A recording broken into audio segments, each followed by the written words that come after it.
Good morning, everyone. We'll get started in just a minute. Colette, if you'd let me know when looks like we have everybody logged in. Thanks. Absolutely. People are spooling in now. It'll probably take about a minute. We have 36 people spooled in so far.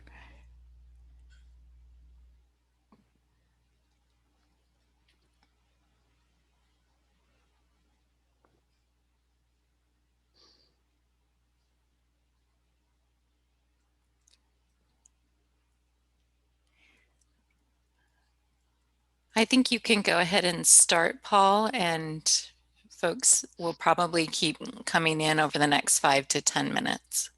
Okay. Okay, well, welcome and good morning, everyone. I am Paul Kimmel, Regional Business Manager with Avista Corporation and Board Chairman of the Inland Northwest Partners.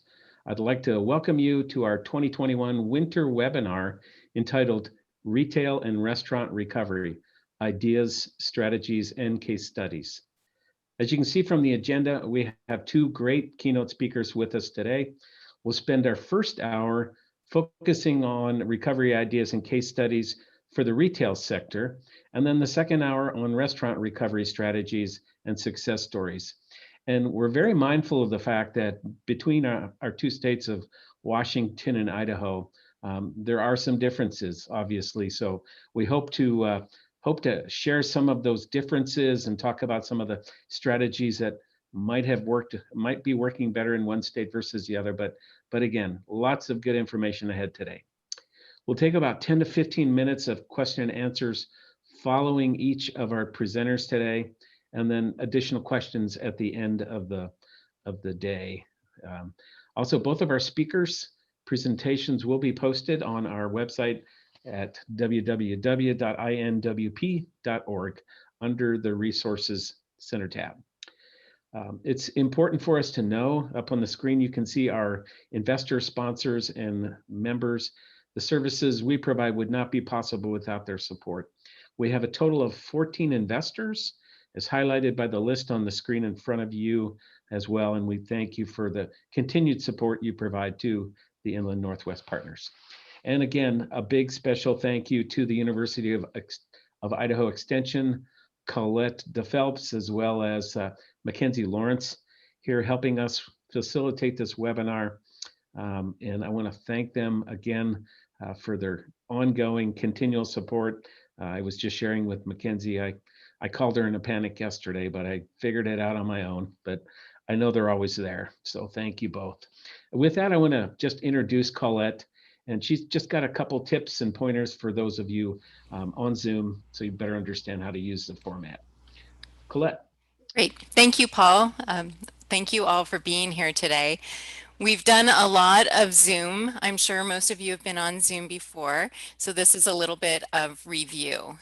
If you're having any trouble with your bandwidth, it could help to close the other programs on your computer, and you can always check your sound by typing into the chat box. Mackenzie and I will be standing by to provide you technical assistance. If at any time your sound or speed is especially slow, you can switch to your phone. The call-in number is provided in the welcome email. Again, please use the chat and we can walk you through that process. You can type questions into the Q&A box for the speakers. That's the easiest place to put those. We will have a facilitated Q&A session after each presentation, and then some more discussion at the end of today's program. This is being recorded, so again, this program will be available and you'll have access to these slide decks. So thank you so much. We hope you enjoyed today's program.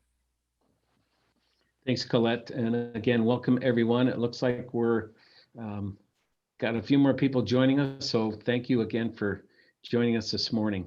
So let's get started. We're pleased to have with us today Heather Thompson. Heather is the Executive Director of the University of Alberta School of Retailing and a consultant for the 13 Ways organization. Some of you might have remembered her, as well as her partner in crime, Doug Griffiths. They've been down in the Inland Northwest a number of times helping a lot of our community revitalization and strategies, and we're so delighted to have Heather with us today. She's going to highlight various strategies geared towards reinvigorating our retail sector. So with that, thanks for being with us here today, Heather, and take it away. Awesome. Thank you, Paul. And good morning, everybody. I'm really excited to be here today. Albeit I wish I was there in person. I absolutely love your community. But I'm excited to chat with everybody about the retail and business sector in general. And I think it's safe to say it's definitely an interesting time right now. And if I could leave you with just one thing, it would be to remember that what really matters is the experience of how we consume goods and services. And to a certain extent, it has always been what matters, but it matters now more than ever because we are treated to the global market and it's at our fingertips. And so I'd like to use my own little example. This is my little guy, Emmett. This was taken before the pandemic. And he would love going to Starbucks. So in our community, we don't really have a lot of like local businesses. It's a lot more chains. And thankfully, this is actually changing. One of my girlfriends is hopefully going to be opening up a coffee shop soon. But anyways, he loved Starbucks. And so one afternoon, again, before the pandemic, I said, what do you want to do? And he said, Starbucks. And he was maybe 2. And I was like, oh, no, I'm like, what do you want? And he said, oh, hot chocolate. And I said, okay, I can make you a hot chocolate. And he said, no, Starbucks. He was really adamant about wanting Starbucks. And so I said to him, Emmett, like, why can't I make you hot chocolate here? And I'm sure everybody can empathize with what it's like to kind of argue with a 2-year-old. And he finally said, high fives. And I was like, oh, gotcha. Okay, so this is like, I can't even imagine going into a place now and high-fiving everybody, but that's what would happen. We go to the local Starbucks and everybody there would say, Emma, and they give him high fives, and he loved it. He felt like a rock star. And so this kind of got me thinking a little bit more about the consumer psychology in general. And it turns out, even before the pandemic and really in the last decade, people are prepared to pay a higher price point for anything that makes us feel good. That's what we care about as consumers. The business model that's based on distribution and utility doesn't work anymore. We don't care about that. And this was happening, like I said, in the last decade, really since 2008 was probably one of the biggest shifting points. But now because of the pandemic, that's even more important. And so I have been working with the university in terms of some research points and just some points that businesses consistently are struggling with. And so I put together what I like to call is my guidebook. And so I'm going to go through a few of these points that I think deserve a little bit more of an emphasis when businesses are trying to prepare for the future. And the good news is that a lot of these points isn't necessarily because of the pandemic. A lot of this was happening before the pandemic, but the pandemic has just accelerated these needs. So it isn't a matter of, okay, well, I'll wait till the pandemic is over and I'll wait till things get back to normal. There isn't going to be a normal again. So I hope you find some of these points useful. And like Paul said, the slideshow will be available. And if you're curious about any more of some of these stats and some of these points, I'm happy to share some of these data reports as well. So in saying that, I'm gonna jump in. So I think one of the biggest trends, and this is no surprise, is that you need to be incorporating digital. A couple years ago, I actually said that if you have a really strong physical presence, you probably don't actually need to have a digital presence. And I'm completely eating my words now. And the reason why this is so important is that this is a shift that has been taking place and that we as a consumer society are now very comfortable with incorporating digital. And this is largely due to the pandemic. Online sales from April of 2020 to April of 2019 grew 149%. Baby boomers before the pandemic, about 56% of them consistently shopped online, whereas now because of the pandemic, we're looking at 82% of baby boomers that are consistently shopping online. So this is a shift that has fundamentally changed how we operate as a society. And so I want to use this example about not being a cautionary tale. So this is a department store photo from in the early 20th century, and the department store, for all intents and purposes, has been around since the 1700s. But the modern day department store that we grew up with really started around 1908. And when you would walk in to the department store, you would be met with the cosmetics, the perfume, and it was meant to kind of be a wall of scent. So when you came into the store, it was nice and fresh compared to the street, which was dirty and horses. And when you think about the layout of a department store, even today, it has the exact same setup. And when you are actually looking at if consumers like this or not, overwhelmingly consumers did not, and they just didn't change. So this is a smaller example, but my point is with when it comes to department store models or really any sort of business that is simply based on distribution and utility, those are the business models that are just not going to survive. And we're seeing this time and time again with the department store. And really, it was written in the stars for them after the global recession in 2008. And the department stores just didn't take notice, and they just didn't do enough to pivot, which is everyone's favorite word right now. And that's why we're seeing so many foreclosures and bankruptcies when it comes to the department store model. And so this is something that I kind of start to view as a good thing in terms of how much this has shifted. There hasn't been a shift like this in almost 100 years in the business and the retail world. And so I think it's exciting. And if we're paying attention, we can, this whole sector is quite profitable. So I really want to encourage everybody to be paying attention to what this could look like. And I think incorporating some sort of digital element is going to be really important. And I'm going to go through some of those elements in particular. So one of the examples that I like to use, and I am going to use a few big box examples just because I think it's something that we can all consistently relate to. And so this IKEA, the IKEA planning studio is a really interesting one. So the IKEA brand has really nailed the experiential retail concept way before you even really need it to. The average IKEA is about 300,000 square feet. It's awesome. You can ditch your kids and then you can get a really cheap meal, and you tend to walk about 3 kilometers when you're there. It's a whole immersive experience. But what they noticed in 2014 when Wayfair came into the market, they noticed that their actual product sales were starting to dip.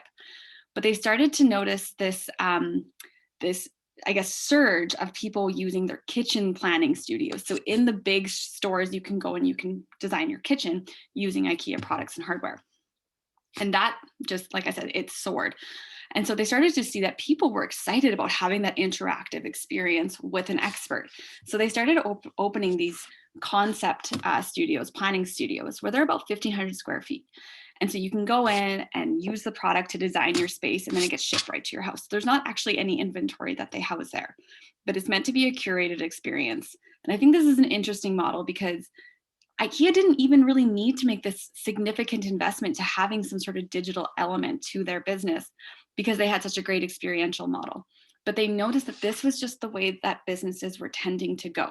It was really important for them to still stay on top of their game and do what they could to pay attention to these things that were just, like I said, written in the stars.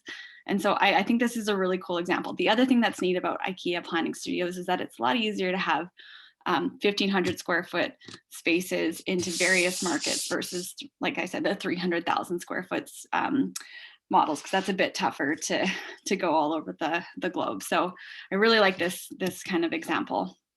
So a few of these areas that I would recommend for focusing on when it comes to an online presence is Google My Business. So whether or not you have a Google sort of platform, making sure you have a Google, so when you type in your business, that Google that comes up, you own it, and that it's branded, and that it has the correct information, everything. This is the most important thing that you can do. It's free, and it takes very, very a small amount of time.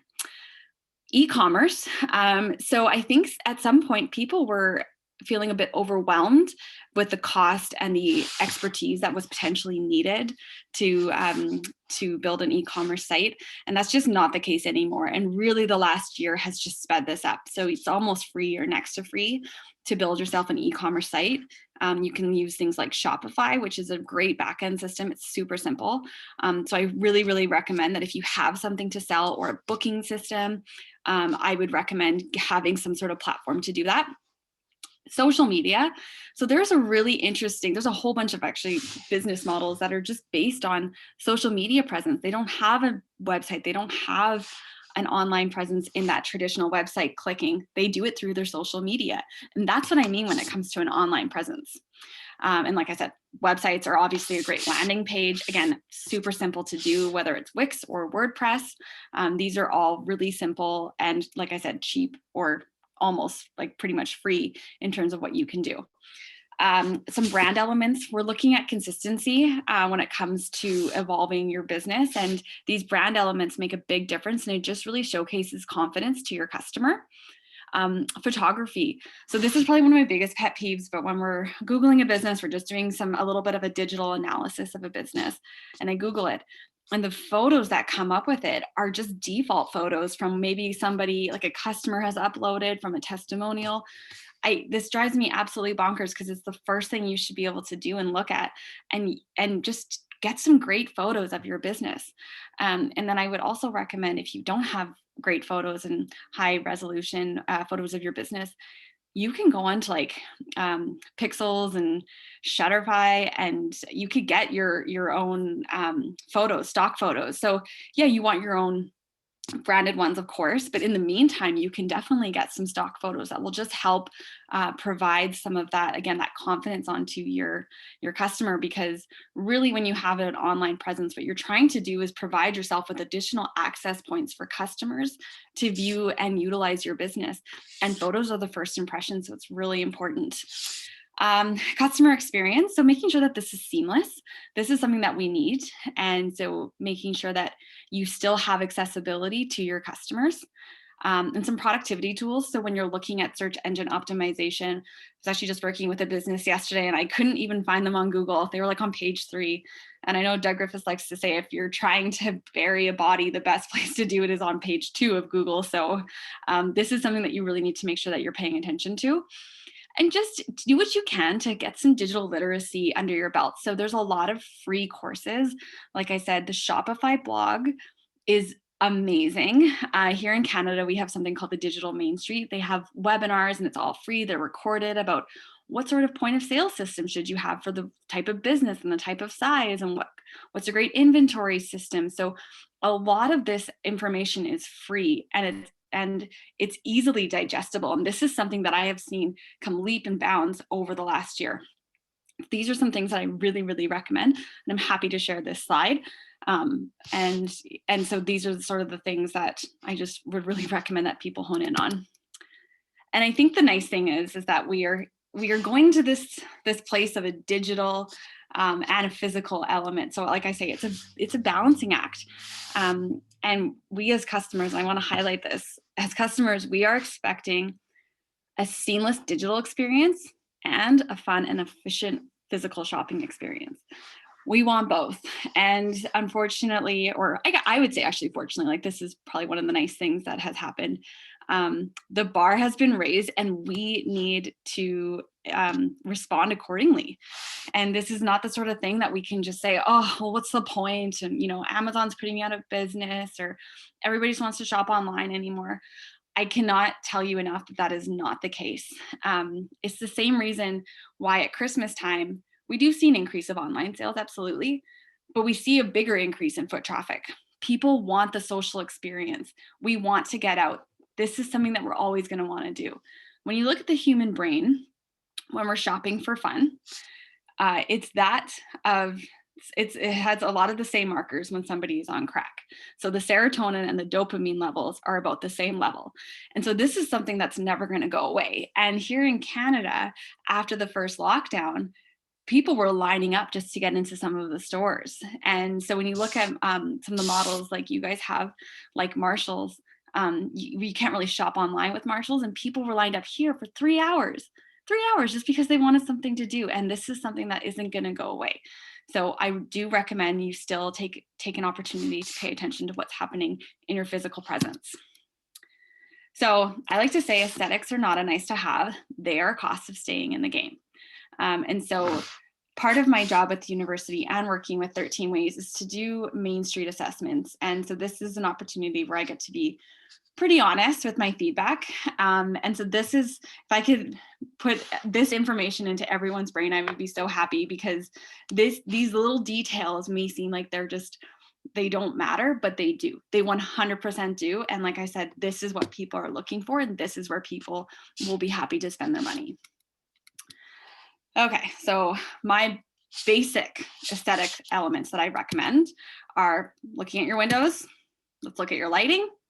Let's talk about some scents, and let's talk about a few extra details. So let's talk about windows really quickly. So it drives me absolutely bonkers when I'm doing my assessment, I see the window space being used as a space for extra advertising or sale, or people will use paint and they'll put lots of decals and it's just really busy.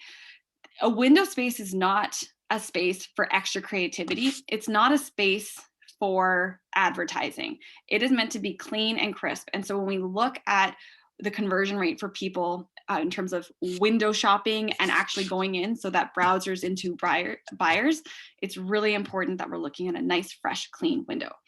And so if you need extra advertising space, that's where you could have a sandwich board sign. And so there are some really great ones that are actually meant for all 4 seasons, or better yet, social media platforms. That is the best place to put any of your extra advertising. So if you have an end of season sale, if you have a promotion, if you're going to be closed for a long weekend, that is probably the best place for you to put your information. And then making sure that your windows are nice and clean and crisp. And I think the other thing is when we look at some of those elements when people are like, oh, Amazon's just killing me, and I go to actually help their business, their windows are just dirty. And I understand, especially this time of year, really between now and April up here, it's dirty. And when I worked at Lululemon, part of our morning checklist was to wash the outside window every single day. And I know that sounds like a ton of work, and it is, but it's really important. And again, these things speak to the confidence of your brand. So this is a dentist office, dental office. And again, it's just, I find so many dental offices, anyways, they have the silk screen wrapping and you can't even see in, and I am terrified of the dentist, and I like it better when I can just see in. And then this bottom photo is a little bit of an extreme example, but I think it gets the point across that, like, I don't even know what this business sells. And so it's really important that we're keeping it nice and clean. Please do not ever have the take an extra 30% off. Do not put signs up with tape. If I see another sign that says on the window before you even get in there, washrooms are for paying customers only, like, don't do it. Just get rid of it. It devalues your brand instantly. Okay. The next thing, lighting. So lighting is a really interesting one. And when I'm doing any reports for municipalities and communities in general, kind of a running joke is that my first thing I always say when in doubt, just put up twinkle lights. And there's a reason why I say this. The psychology around twinkle lights and lighting in general is a quick tie for people to feel at home. And so when we look at the broad spectrum of lighting choices, and that's meant to be a bit of a joke, you can pick the different sort of lights for your different moods that you want to embody. So gyms and yoga studios will have one, spas will have one, a bookstore will have one, a restaurant will have one, insurance agencies have one. So it's really important. So when I'm looking at these elements, this isn't just for like your typical traditional retail. All of these elements are important. If you have a physical business that people see, anytime a customer sees, these are things to pay attention to. And when I worked at Lululemon, our founder, Chip Wilson, said, if you have a burnt out light bulb, you might as well give up. And like, that's a bit dramatic, but I think the point is that you can't say that you're struggling or something, there's an external factor that's reducing your sales when you're not taking care of every single thing that you can. And lighting is a really important one.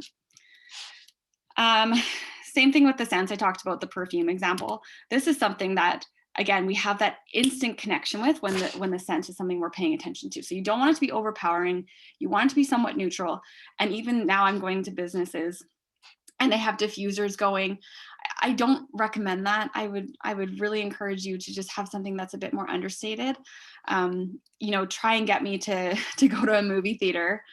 This is not understated, but time and place. And then sometimes I'll go, I'm like, I'm not getting popcorn. I don't need popcorn. And then I get in there and I have to have like a trough of popcorn. And it's funny, I miss going to the movies, but it's like, I wonder if I just miss the popcorn more. Another thing I would recommend when it comes to the scents is doing what you can to see something that would match your brand. So I didn't know that this was even an industry, but with hotels in particular, they pay big money to have a signature scent because it just equates for people to feel more at home. And I like to say more time spent equals more money spent.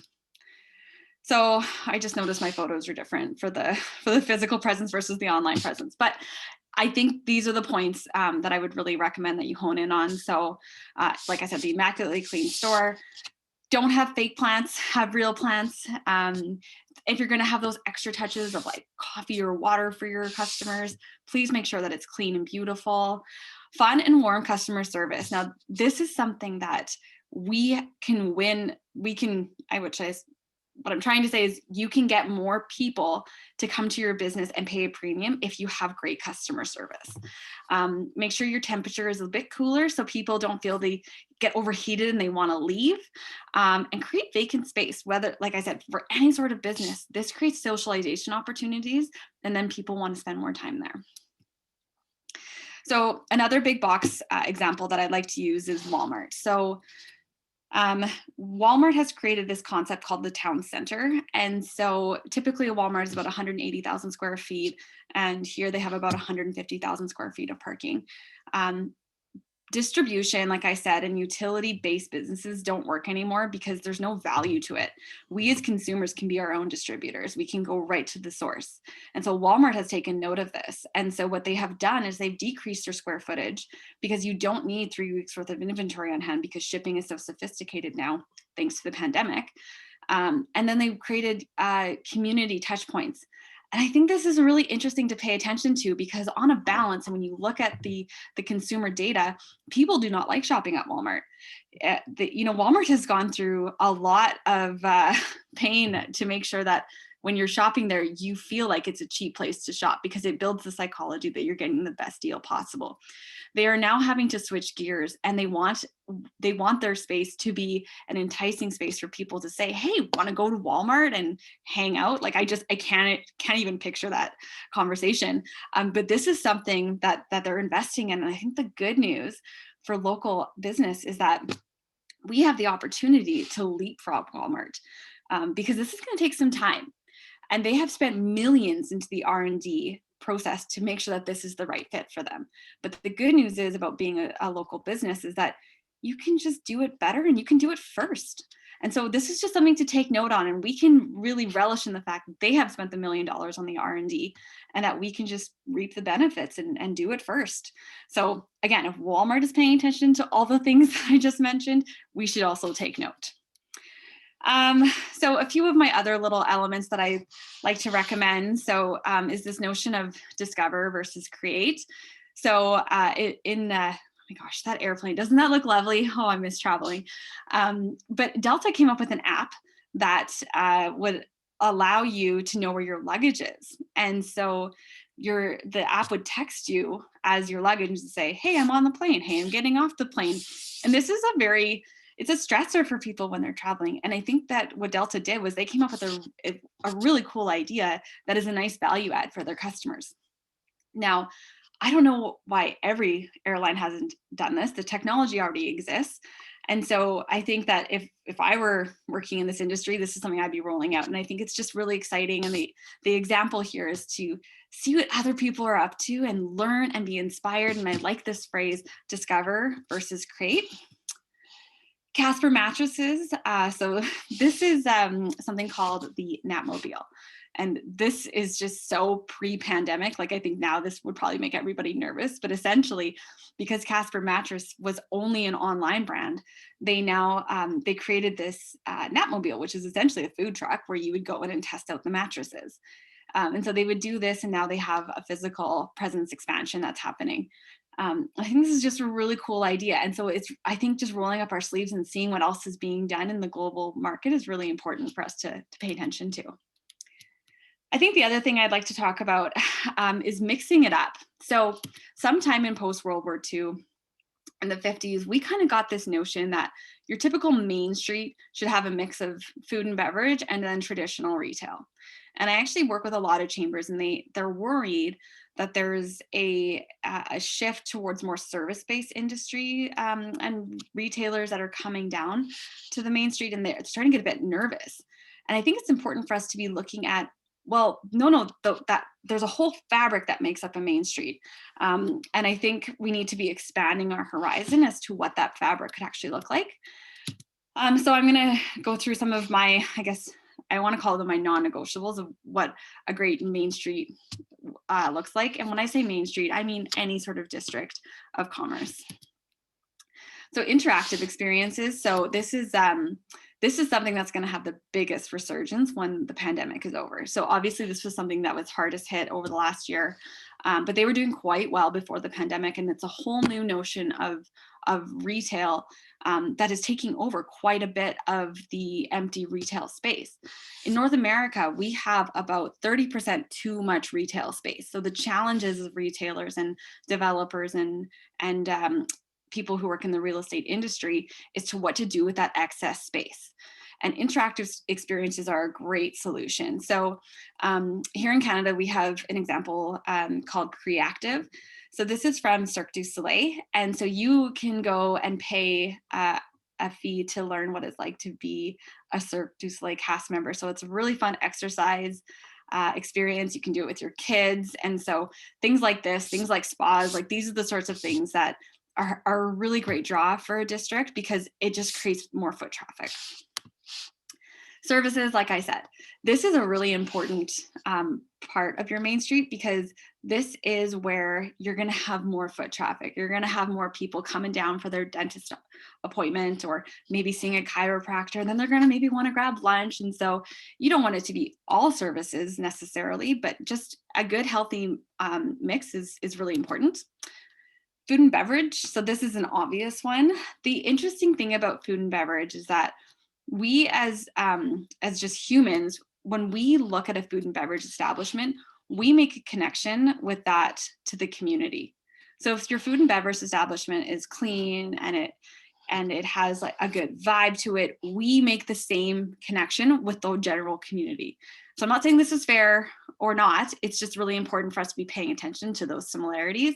And so if you are a food and beverage establishment, making sure that you're paying attention to all those physical elements that I said before are going to be really important.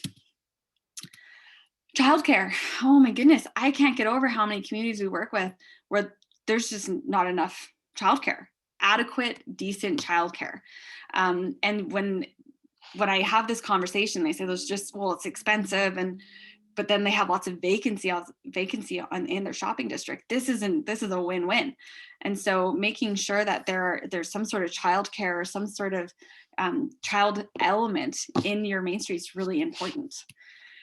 Co-working facilities. Oh my goodness. If I had all the money in the world, I would go open co-working facilities everywhere.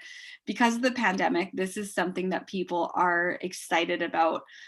We have learned that we can remote work. We are getting very confident with how to utilize Zoom, and I think some of us are getting quite sick of it. But the cool thing will be when the pandemic is over is that people are going to want a little bit of a middle.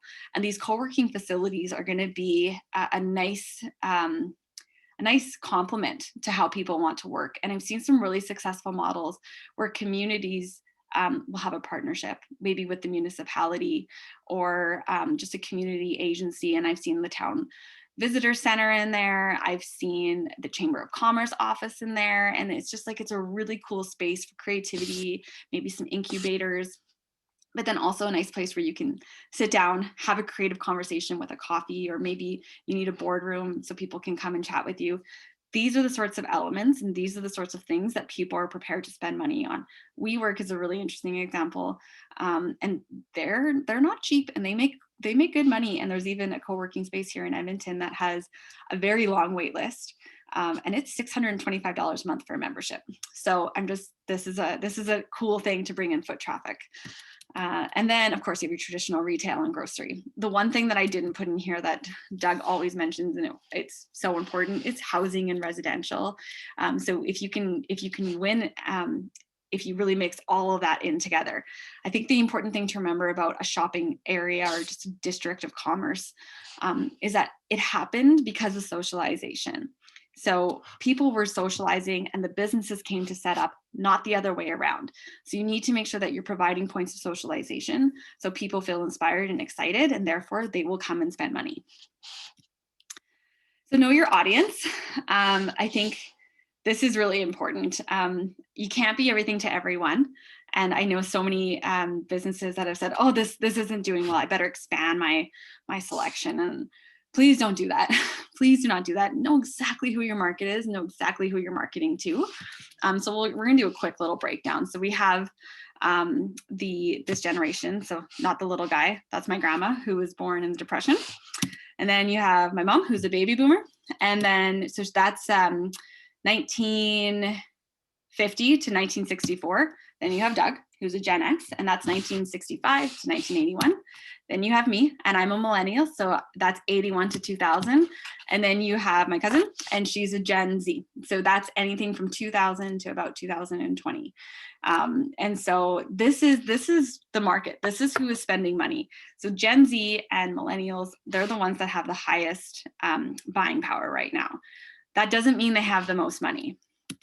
And so when we look at millennials and Gen Z, we have a lot of confidence with our spending. We are prepared to pay a lot of money for nicer things. And we have an appreciation for aesthetics, and we care about that. And I think potentially it's because we were raised on Pinterest and Instagram, and we have, and we are treated to beautiful images all the time. So that's why we just expect it. And maybe we have more confidence because we're about to inherit $30 trillion in the next 20 years. But I also want to talk really quickly about Gen X and boomers. So there's been a very large shift with wealth when it comes to the boomer generation. And I think a lot of people will start making business decisions for the people who have the money, but I really recommend making your business decisions for the people who are going to spend the money and knowing your audience. And so that's why it's important to know, yeah, Gen X and especially baby boomers really have the most wealth, but they're not spending it. They're a lot better at being frivolous. And so I have a fun example here.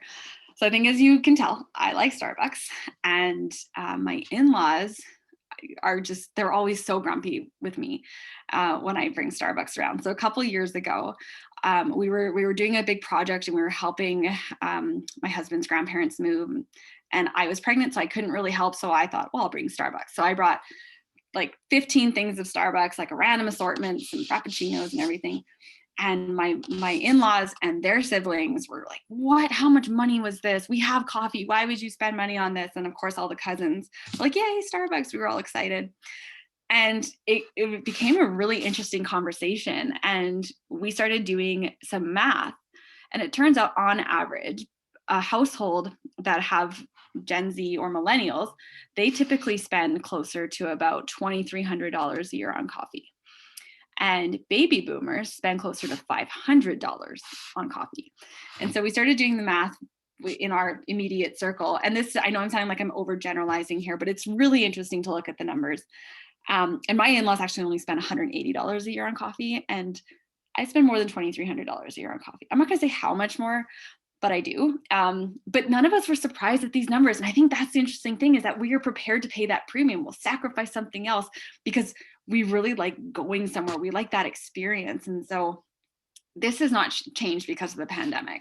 So I think this is a really neat example to just showcase how we like to spend our money, and really those generational differences. And it's not meant to be a sweeping statement for every single person, but it is important to look at the data and to look at those silos as to how people spend their money. And that way it will help you be able to provide the better product.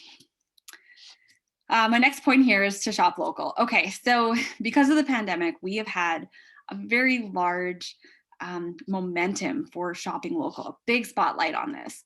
And this is awesome. This is something that we cannot squander. And we need to be paying attention to this, because when we buy local, more money stays in the economy. The best shopping local campaigns I've seen done are the ones that are a partnership. So it's not just about nagging at your customers to come and help. That really doesn't work. You need to make sure that you are doing what you can to bring people in, and you're paying attention to those trends so people want to shop local. Like I said, it's that partnership. And so right now people are more excited to shop local. They are more excited to do the legwork to figure out how to shop local. And as a business owner, providing those opportunities is really important. The other thing I think is really interesting is when businesses do the legwork to showcase how to help, because the word support is quite subjective. So I've seen, especially in the first lockdown, some businesses say, how can you help me? Write a testimonial, write a review, buy a gift card. I'm doing curbside pickup. So all of these things. I had one company in a community just actually north of Edmonton, where I am, and they said, hey, we'll do same day local delivery and gift wrapping. They could not keep up with the demand. And so it's just getting the word out there so people know how to support your business. A few examples of some unique case studies that I've seen work pretty well. So at the University of Alberta, we have a Japanese garden, the Botanic Gardens, and typically it's just a place for people to go and kind of go on a tour, see the beautiful greenery. It's just a beautiful, beautiful setting. And so what the university did this year, because of some very large cutbacks, we at the university are being encouraged to come up with revenue generating models. And so this garden had started creating these opportunities for you to go and experience the garden in a whole other way. So they started creating these picnics. So you would go, and this is a local charcuterie box, and it's full of amazing things you can't see in there, but there was actually like this massive donut. And it was amazing, and everything was amazing. And then they had a little golf cart going around where you could get some wine and some craft beer. Again, everything was local. It was really interesting. But that box was $125, and that reserved your spot. And then you could go into the garden with like a picnic blanket and some chairs, and it looked like Pleasantville. Like it was just like so picturesque. And it was COVID friendly. But the cool thing about an example like this is that even when the pandemic is done, this is going to continue. And so the university had to adapt really quickly because of the demand. Before, when they first started this, you had to call and make an appointment or use an email, which is it wasn't working. And so they had to come up with a booking system really quickly, and they figured it out. And so this is a cool example of how you have this great asset, and it's how can people experience it differently? How can you make money from this? What are people wanting to do? And they're wanting to spend money on local initiatives. They're wanting to get outside, and they're wanting to be safe. So this satisfied a lot of the things that people were looking for. Corey Christopher is a florist. And so florists overall in the pandemic have done quite well. This was always a safe model. But during the first lockdown, Corey Christopher utilized his social media following, and he had always done workshops. But instead of doing an in-person workshop, which you weren't allowed to do anymore, he would do virtual workshops. So you and 6 of your friends could log on, so 6 was the max, and you could purchase this workshop. And so what you would get is an hour and a half of Corey's time, and they would deliver the same flower kit to you and your friends, and then you could all join, and you would have a glass of wine. It became this party. This was $110 a person. It includes your flowers, and I could not get a spot for the first 2 months. For all of April and all of May of 2020, it was sold out. And so again, it was just looking at what is that socialization opportunity? How can I get people excited about my business? And so from there, he had people sharing it, more social media interaction, and his business just grew. So even when this pandemic is over, he's going to have an opportunity to continue these sorts of models, but also do some in-person. So it's about providing that shift so people have the option to do both. A cool example, when I was chatting with Sharon last week before coming to talk with everyone here about a local example, is this, the Poston office. So this is awesome. So when I was talking about co-working facility, this checks so many boxes. They have an option to purchase some goods, and they have a coffee shop, and it was just a really beautiful space. And so when I was saying at the beginning how I was kind of sad that really it's only a Starbucks here, this is exactly where people are wanting to spend their money. And this is my point about future thinking. They had an e-commerce site, great social media integration. And it's just, it's beautiful. And so when we can't overlook these sort of simple examples where it takes a ton of work to put these things together. But from a consumer standpoint, this checks a lot of boxes. So I just wanted to highlight this. And there was a lot of examples that I could have gone on and on, but I am trying to be conscious of time. And so I just think that when we take the time to roll up our sleeves and see what's being done well, we can copy, we can be inspired, we can start to replicate some of those things that have been done already. So it's just an exciting time, and there's lots of businesses that are able to do the work and make the shift, and then they become quite profitable. And businesses in general, small businesses are just entering the market, and big businesses are actually leaving the market. Big box doesn't work anymore. Local is where it's at. You're seeing a lot of big retailers spend a lot of money to have that local authentic vibe. So it's really important that we do what we can to pay attention to this, and just spend the money and spend the time to not replicate things, but pay attention to what our customers want and provide it. So the good news is that I know sales are down, and especially right now post-holiday and a pandemic. Here in Edmonton, I'm lucky enough to be on an economic recovery task force, and unfortunately, about 40% of the businesses that were struggling in October have permanently closed their doors in the last 4 weeks. So this is a staggering statistic, and this is bad news. The good news is that the businesses that are able to hang in there, brighter days are ahead. And this is not my opinion. This is the science, and this is what's happening. And people are prepared to spend the money. So let's make sure that we're providing the opportunities for people to do so. And so like I said, I'm happy to share any of this information. I'm really passionate about businesses becoming profitable, not just because it's nice to have money, but when businesses are profitable, communities are just better, and we can take care of each other. Soccer teams are funded. It's a great domino effect. So if I can help, I'm happy to, and I'm happy to share any of these statistical studies that I've been able to go through. And I guess in saying that, maybe I'll hand it back for some Q&A. And sorry, I think I went a little bit over, but there's my contact information as well, if you would like to get a hold of me. Thank you, Heather. Great stories, great examples. I would have to disagree about IKEA. The first time I went there, it was a nightmare. I made the mistake of going the wrong direction, and it was like swimming upstream, and then all these screaming kids. So I understand why you think it's good, because you can ditch your kids. Exactly. But it is amazing what I marvel about there is just how they package things. It's like they have packaging engineers. And again, if you know my wife, she will tell you Paul does not assemble anything, especially IKEA things. So I leave it all up to her. But yeah, it is a fun store. If I just stay in the car and drink my Starbucks and let my wife go by herself. So I think that's the right way to do it, Paul. They say if you want to test your marriage, put together some IKEA furniture. And I can't think of anything being more true. It is 1000% the case, but still people are prepared to do it. Okay, it looks like we do have a question. What are some of the ways communities can fund these innovative models? What have you seen out there, Heather, as far as funding? Is it state, local, federal government? Is it, getting some corporations to step in and help? What are you seeing?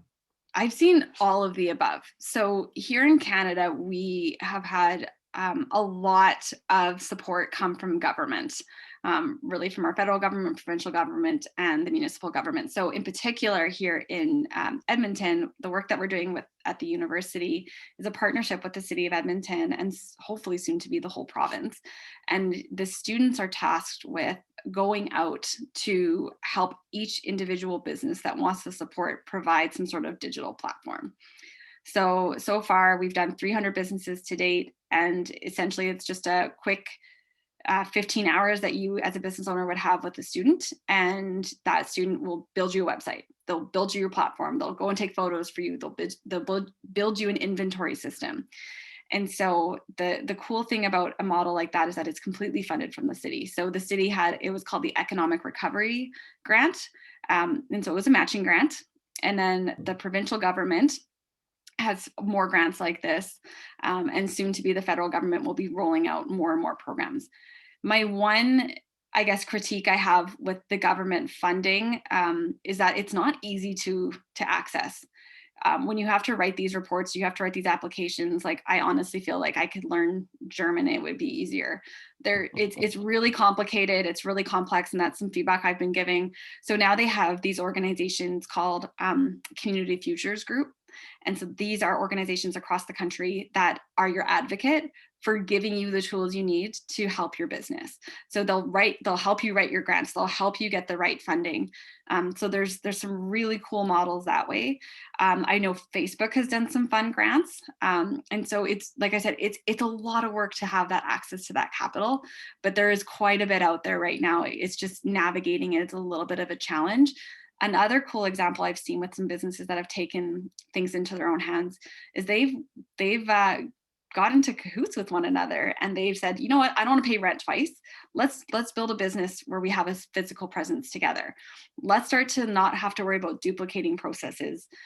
Let's work on this together. So there are really interesting examples left, right, and center. And I really recommend that businesses do what they can to ask the questions, be that squeaky wheel. Oh my gosh, be that squeaky wheel, and find an advocate for you to help you get the support you need to make these fundamental shifts. Yeah, I like that idea, the Community's Future Group. I know, talking with some small retailers, it's like, I work 14 hours a day and you expect me to come home and try and build a website. It's hard. And it's also overwhelming if it's not your bailiwick.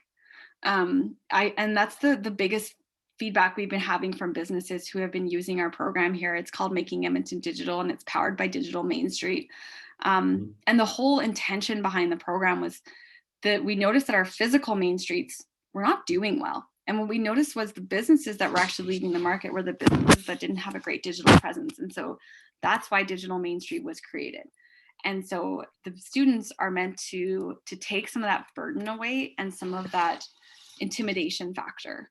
And so it's a trickier conversation, and we don't want to come in as like the know-it-alls or the experts. It's a great partnership and understanding the journey that the business has been on, because it's a tough time right now. And I think we're spending a lot of time working in our business and not necessarily on our business. And I don't necessarily have a silver bullet answer, but my point is that it's a really important pivot to make. Heather, we have a question. This is from Roselia Mayer Lee Root. And if you haven't been to Roselia, it's a lovely Palouse community. And he says, prior to being in elected office, I offered assistance to a local business for an annual event, but it wasn't accepted. However, there is one business that took me up on my offer. We have been working together and have become close friends for over 5 years. And until COVID, the annual event has grown and been successful. But at the end of the day, it remains their business, and I'm just an outsider. My question is, what can I do to break down the wall? It's a great question. And I think that partnership conversation is so important. And this is something that we work with consistently, whether it's a council working together or businesses working together or having a chamber work together with other agencies. But that collaboration, like you said, it's really important. And some of the most successful things I've seen in terms of how to break that wall down is to work with an overall agency that has great relationships and trust with the various stakeholders. And so I love your example about the events. Some of my recommendations for the communities that we're working with is if you're not planning on an event for 2022, you're already a little bit behind. This is something that people are already craving in terms of socialization, and once it's safe to do so. And I heard this morning that your president has, I think, committed to everyone who wants a vaccine being able to get it by the summer. And so this is exciting, and people are ready for a return to normal. And events are going to be a huge part of it. It's one of the bigger pieces of investment for a lot of larger companies. And so events bring in that socialization. So when you have somebody like your chamber or a downtown business association that can really help you spearhead some of these initiatives, it's really important to get the buy-in, because and events is another example where I've worked with communities where they've had these great Main Street events. They will have close to 13,000 people come down over a weekend with like a fair or a market. And businesses, their number one complaint will be, oh, what about my parking? And it's so frustrating. It's like, oh my goodness, you guys, you have 13,000 people coming to your business, but you're concerned about your parking. And so having that communication partner is going to be really important in terms of painting that picture as to why these sorts of initiatives are so important, not just for your business and your bottom line, but for the general health of the community and just people feeling excited about living where they live. Great. But yes, it's a tough one. Yeah. I would say that that's one of the tougher conversations for sure. Thank you. Other questions out there? Let me look here. Let's see. All right. So it really sounds like, yeah, maybe some areas of focus for us are, yeah, identifying some of those technical advisors that can really come in with those digital tools and technology and just come alongside those businesses. Again, that's probably going to be pretty hands-on work, but it sounds like it's really important. And then the other one is this idea of kind of marrying up kind of some of these non-traditional businesses with each other that might work well together, might identify some of that synergy, kind of almost like a chamber hosting a B2B sort of speed dating kind of thing.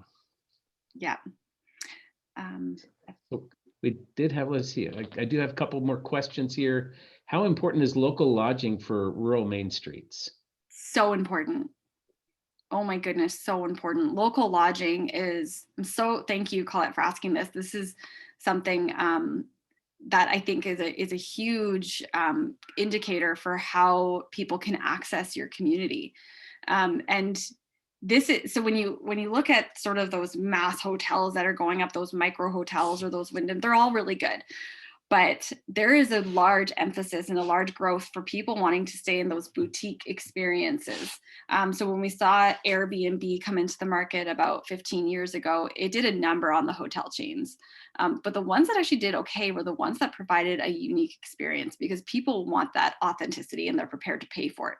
So there's been actually a few examples when we were traveling with you, Paul, when I was there in September, I guess a year and a half now ago. And there was some, I'm like, oh, this would make a great hotel where they could have like a restaurant on the main floor and a couple rooms up above.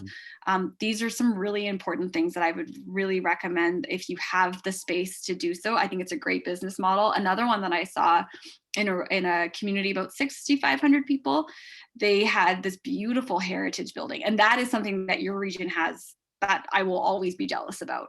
And so what they did was they ended up renovating this building and they created the town office underneath.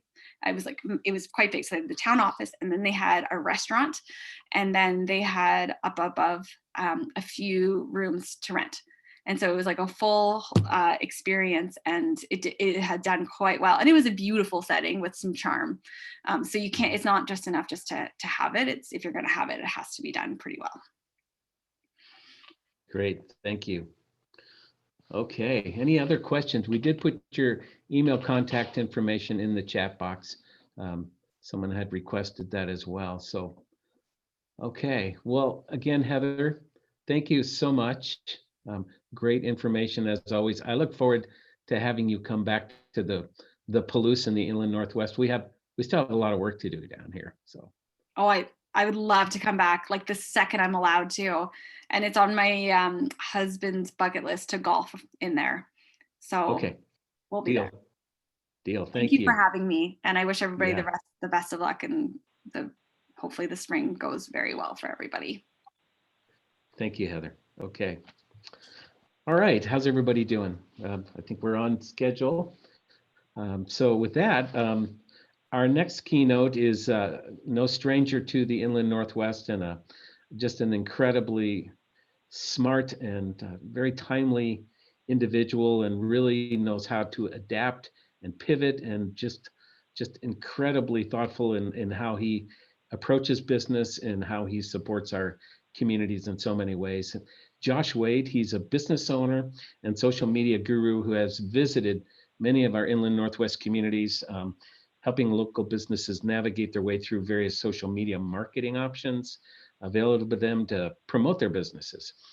In addition to Nectar Media, Josh is also the owner of Nectar Catering and Events, Nectar Wine and Beer in Kendall Yards, and I love that place, and the Bark Rescue Pub in Spokane. So lots of balls in the air, and Josh is, I'm not sure when you sleep, Josh, but it looks like you're well rested this morning. So with that, he's going to share some of his personal experiences and the challenges and how he is trying to survive over this past year. So with that, Josh, welcome. Thanks so much. It's good to see some familiar names and faces on here. Hopefully everybody can hear me just fine. Susan and Marie and Paul, of course, you and Sharon. It feels like it's been forever. I'm not really a Zoom contributor too often, so it's fun to be using this technology for some things. I'm going to share my screen here real quick. And I would love to echo a lot of the things that was said earlier in the presentation.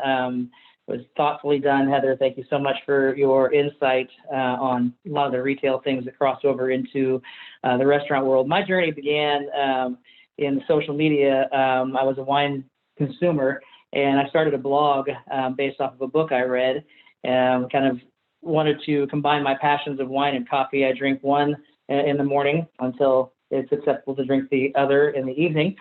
And so I started a wine blog back in 2009, just with the intent to have someday somebody know who I am. I had no idea that it'd turn into a serial entrepreneur kind of thing.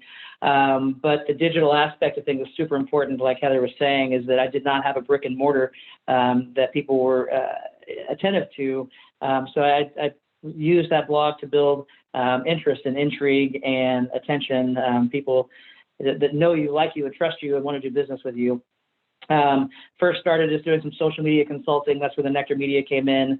It is one of the areas that I love doing. I love teaching, I love training and all of that, but it tends to be also something, especially with the pandemic, that I don't get to do too often. In 2011, I opened Nectar Tasting Room, which then transitioned to Nectar Catering and Events in 2017. And so being a caterer and in an events world in 2020, we have seen a decimation of what we can do, limitations. It's not that, we don't want to cater, we don't want to have events.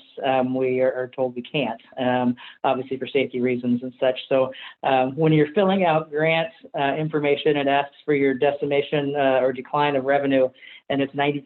It's pretty humbling to see that. So we've had to do a lot of different things that I'll talk about later. Nectar Wine and Beer was deemed essential. People need their wine and beer, and from a retail aspect. So we really never closed our doors, but we did see a decline in revenue from 30 to 50%, depending on the months we were open. But to Heather's point earlier too, is people were anxious to go out and be social. We are social people. And so in the months of September and October, we actually saw our best September in 6 years and our best October in 6 years. And my general manager there, like, what kind of alternate reality are we living in? We're at 50% capacity, yet we're seeing the best revenues we've had for those particular months. And then, of course, to come into November and be shut down, mostly shut down again is a challenge. This year, I did do something that was more insane than I thought ever possible. We signed a lease on a restaurant space in February. The world shut down in March, and then we opened the restaurant in August. There's a partnership with Spokane Humane Society, and we have adoptable dogs and cats that are available, and have seen 350 animals find their forever homes in the last few months. So I am with you. I empathize and sympathize in the restaurant world and also the retail world, of course, too, and the amount of the stress that's there on a continual basis. That's something we don't talk about nearly as often as we should, is the weight that it has on our psyche and our ability to function. We spend so much of our energy and time trying to pivot that we don't take care of ourselves and our own personal selves, our mental health. So what I want to talk about briefly today is surviving the global pandemic, some proactive messaging. I know it feels like we might be coming out of this, but I think it's important to have proactive messaging regardless.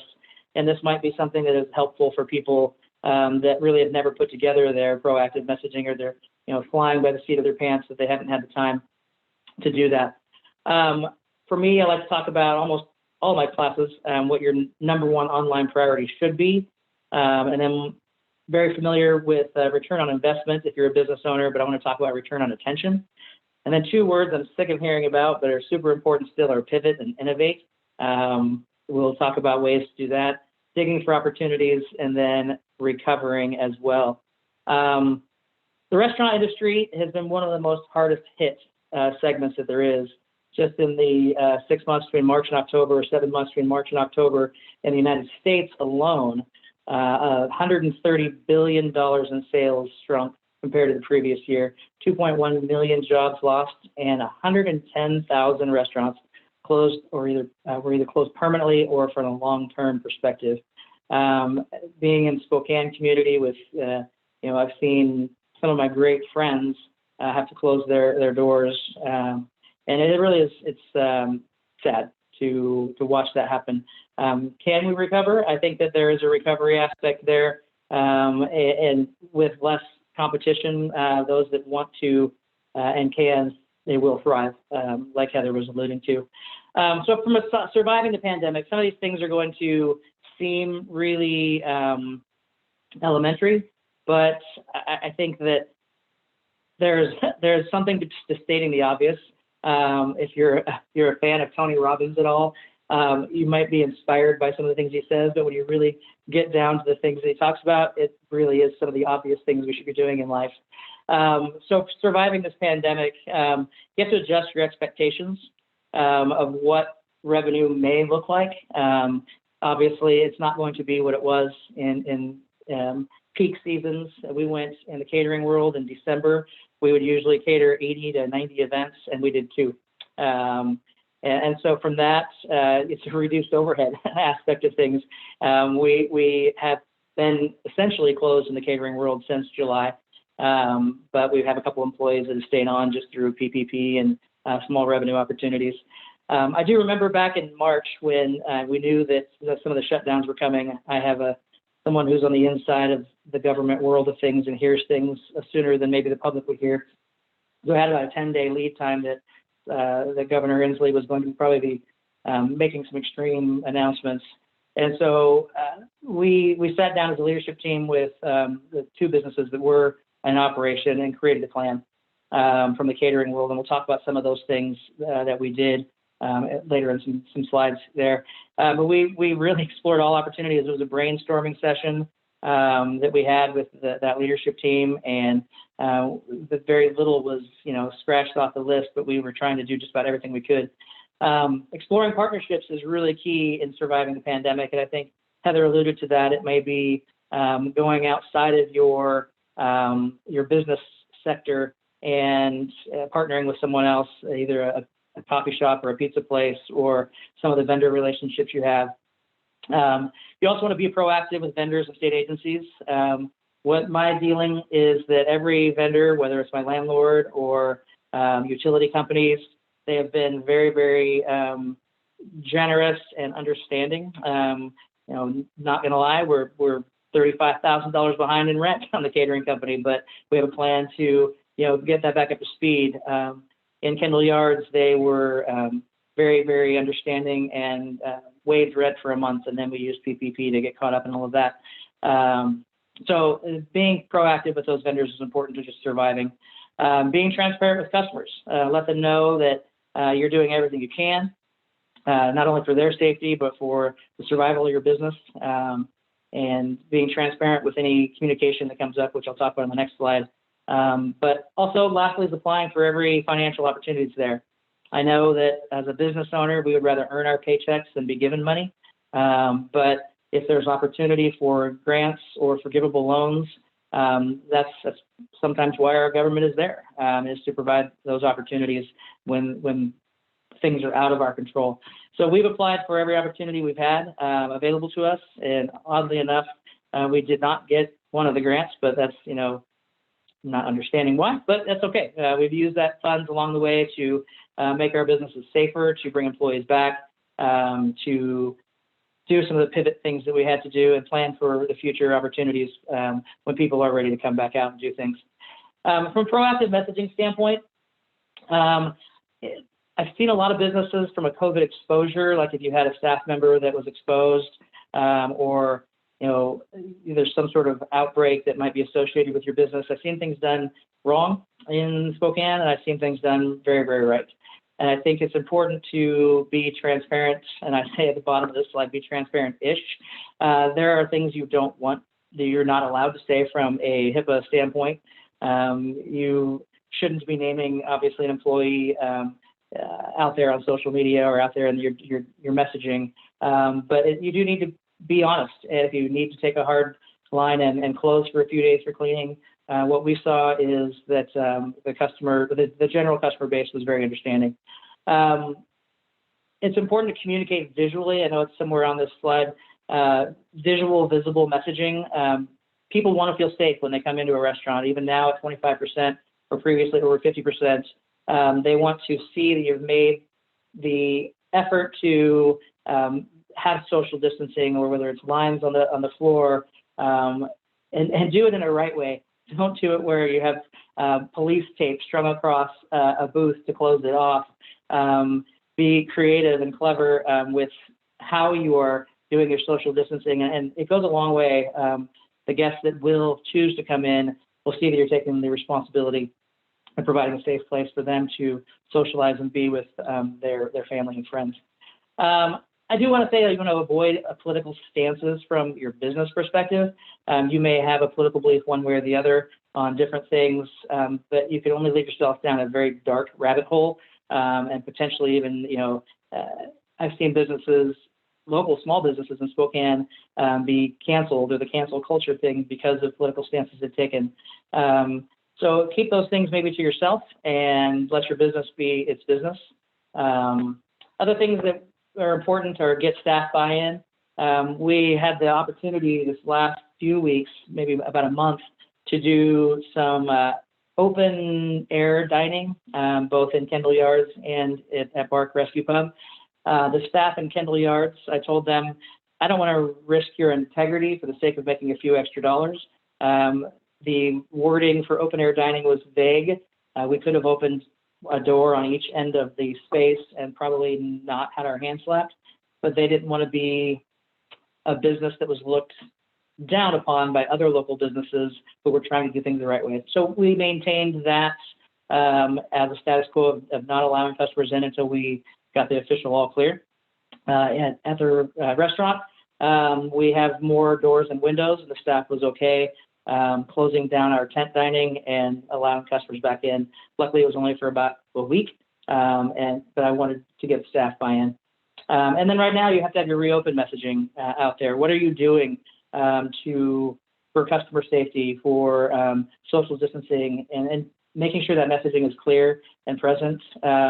We take great pride in our brands, the brand of Nectar and the brand of Bark. And so it's not just handwritten signs, it's branded, clear, intentional messaging as people are going throughout both establishments. For us, the number one online priority, whether you're doing pandemic, post-pandemic, whatever it's going to be, it honestly has to be your website. Your website is where people go to get information. It is content that you own. You don't own Facebook. You don't own Twitter. You may see mass exoduses in those particular platforms, now, someday in the future, and the amount of energy and effort you put there, you may lose that. Social media is an ingredient, not the entire entree. So when you're talking about your website, it's key because search is king. People are searching mobilely now. 60% of all search is done mobilely. 90% of that results in an action, and usually that action is a call to your restaurant, or a click to your website, booking, like we for Valentine's Day just the other day. I didn't want to call a restaurant to book a reservation, so there was like 10 that I didn't call, but 2 or 3 that they had online reservations available right there from their Google search, and so I booked it that way. I'm not an anti-social person. I just didn't want to pick up the phone and call. They made it easy for me, and the restaurant that made it easy for me. as a last-minute Valentine's planner, they got my business. So keep your website updated. Is something that with varying hours or limited capacity, or you may move to dine or pickup, curbside pickup or deliveries only, those types of things. You want to make sure that the website is updated with that information, hours, those types of things. And we were hoping in November that particular lockdown would be a little shorter. So I didn't take my own medicine on this one. We didn't keep our website updated. And so I had to field a few questions from customers saying, I thought you were open on Mondays. Well, we had chosen to be closed on Mondays for retail service just because of the lack of employees. So I had to make sure that we did what I preach, practice what you preach. And then Google, the Google My Business aspect has a really easy feature that you can go to and you just do a post, just keep people updated. And you'll get an email from Google saying how many people viewed the post. And it's just there. If people are looking for your business and they see a COVID update from Google, it's going to be right there, front and center, letting them know that you are available for takeout, or maybe you're doing a particular holiday menu with Thanksgiving or Christmas or whatever. Those particular things are pretty easy to do. It takes you 15, 20 seconds to type something. Doesn't have to be a long blog post, an image, just a status update, if you will. What we did from our website perspective, right in the very, very beginning, was we updated our website with some messaging on retail only, created a few blog posts about that. We had the skill set on staff to create an online store for contactless orders. That March through May timeframe, people really did utilize the store. They would go add beer and wine to their cart, and they would just do curbside pickup, or they would come in and one of our staff would help them, with the order. We'd collect the staff, kind of like a grocery store pick service. We even delivered wine club wines and beer club beers to the people who didn't want to go out, so kind of made it as easy as possible for that time frame.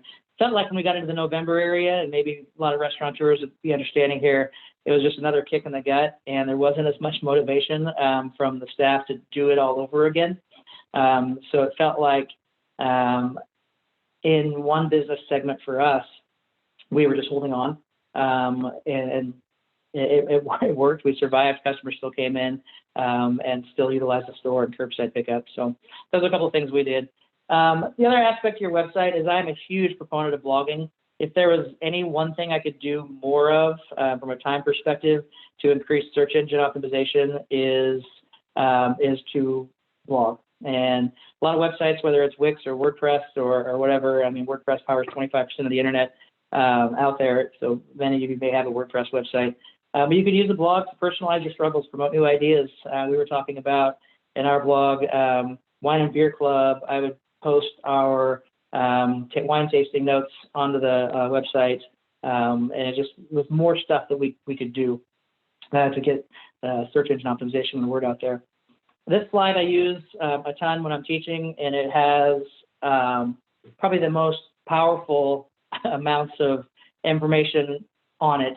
When you thinking blogging, a lot of people, they get overwhelmed. They think it has to be a 1,000-word essay or some sort of white paper or dissertation, and it really isn't that.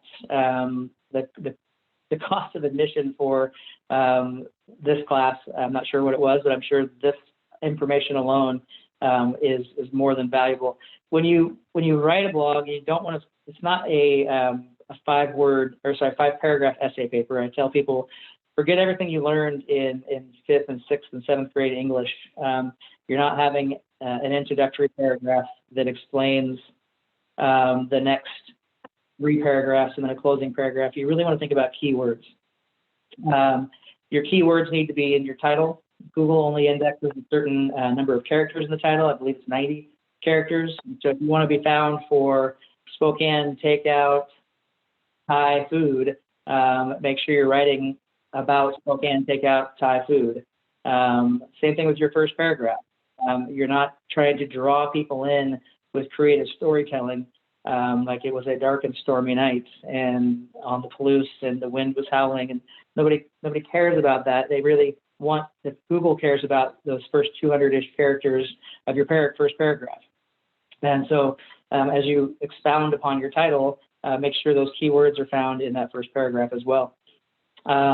Huge mistakes that people make are in linked titles and image titles, and video titles if you're doing video blogging, which is a little more time consuming. But link titles and image titles, with your link, if you have more information on our takeout services, click here, and you hyperlink the two words click here, and they send them to an online store or to Uber Eats or some sort of delivery service.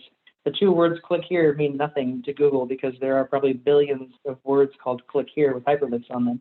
So you want to make sure your link title is highlighted across, it has those keywords in it as well.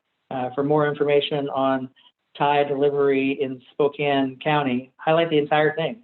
And that becomes an indexable incident in your blog post. Same thing with the image. You take a beautiful picture of your food, and to Heather's point, imagery is very important. But you take a beautiful picture of your food, and you're so excited about it, you add it to your blog post, and it comes off of your phone, and the image title is DSC162485. That really isn't going to be an indexable incident in your blog post. So change the title of the image. Utilize any of the metadata tags that the fields are giving you in your website to give you any kind of added benefit to being found on that. The rest are little more subtle things with video titles, tags, and SEO plugins. But as you're writing content for your website, it's important really just focus on the keyword types of things. As a business owner, we think about return on investment. And I'm not a huge fan of investing a lot of money in advertising. I'm probably one of the more anti-traditional media people that you'll see out there. So we have a local magazine here in town that I won't name, but let's say a quarter-page ad in that magazine or a newspaper is $600. In order for us to get a return on that investment, we don't just need to see $600 in increased sales. You're talking about 30% employee costs, 35% food costs. We would need to see $1,800 to $2,000 as a result in return to pay for the ad. And so for us, I do the math. I'm a math guy. I'm a numbers guy. And your average person that comes into the restaurant is $30 per person, $60 per table, or $80 per table. If you do that into 2,000, you might need to see 80, 90 new people to come in just to pay for the ad. So for me, I oftentimes shy away from those types of things, but I really focus on the return on attention. I think the next slide talks about marketing as a contest for people's attention. And with social media, attention is the currency that's out there. And whether you have 10 people who know you, like you, and trust you that are involved in your social media accounts or your digital accounts, those 10 people are going to be people that spend money with you. If you're a business that needs 10,000 people in order to survive, then you can curate 10,000 people that know you, like you, and trust you. The reason why when you watch TV or listen to the radio or whatever, the commercials that are on there are mass appeal commercials. It could be pharmaceuticals, cars, insurance, cell phone coverage. Those are all mass appeal things. Very rarely will you see a TV commercial for a local restaurant. If anything, it's going to be a chain restaurant or a local coffee shop. I don't even think I see very many commercials for Starbucks or anything. It's a known entity, and they use their already deep connections with people to drive traffic there. So for me, I use social media with the return on attention. This is a sales funnel from any marketing class. Attention leads to interest, interest leads to desire, desire leads to action, and action leads to advocacy. Being in the restaurant and catering and alcohol world, we see a lot of customer advocacy through social media. And I spend a good deal of my mornings, first action in the morning is scouring social media and review sites for advocacy for our businesses. people, when they're out and about, they use their own social media, posting on Facebook or Instagram stories, and they'll oftentimes tag a business with the food or their experience that they're having out there. And so they're sharing with their 10 friends or their 10,000 friends. And so there's something that's happened out there with this influencer type mentality, where there are people who can drive traffic as influencers to a restaurant or a retail establishment. So when we opened Bark Rescue Pub in August, it was an easy. I mean, I joked about this when we were ramping up. There's like, this is going to be an easy social media win, because you just got to have great food.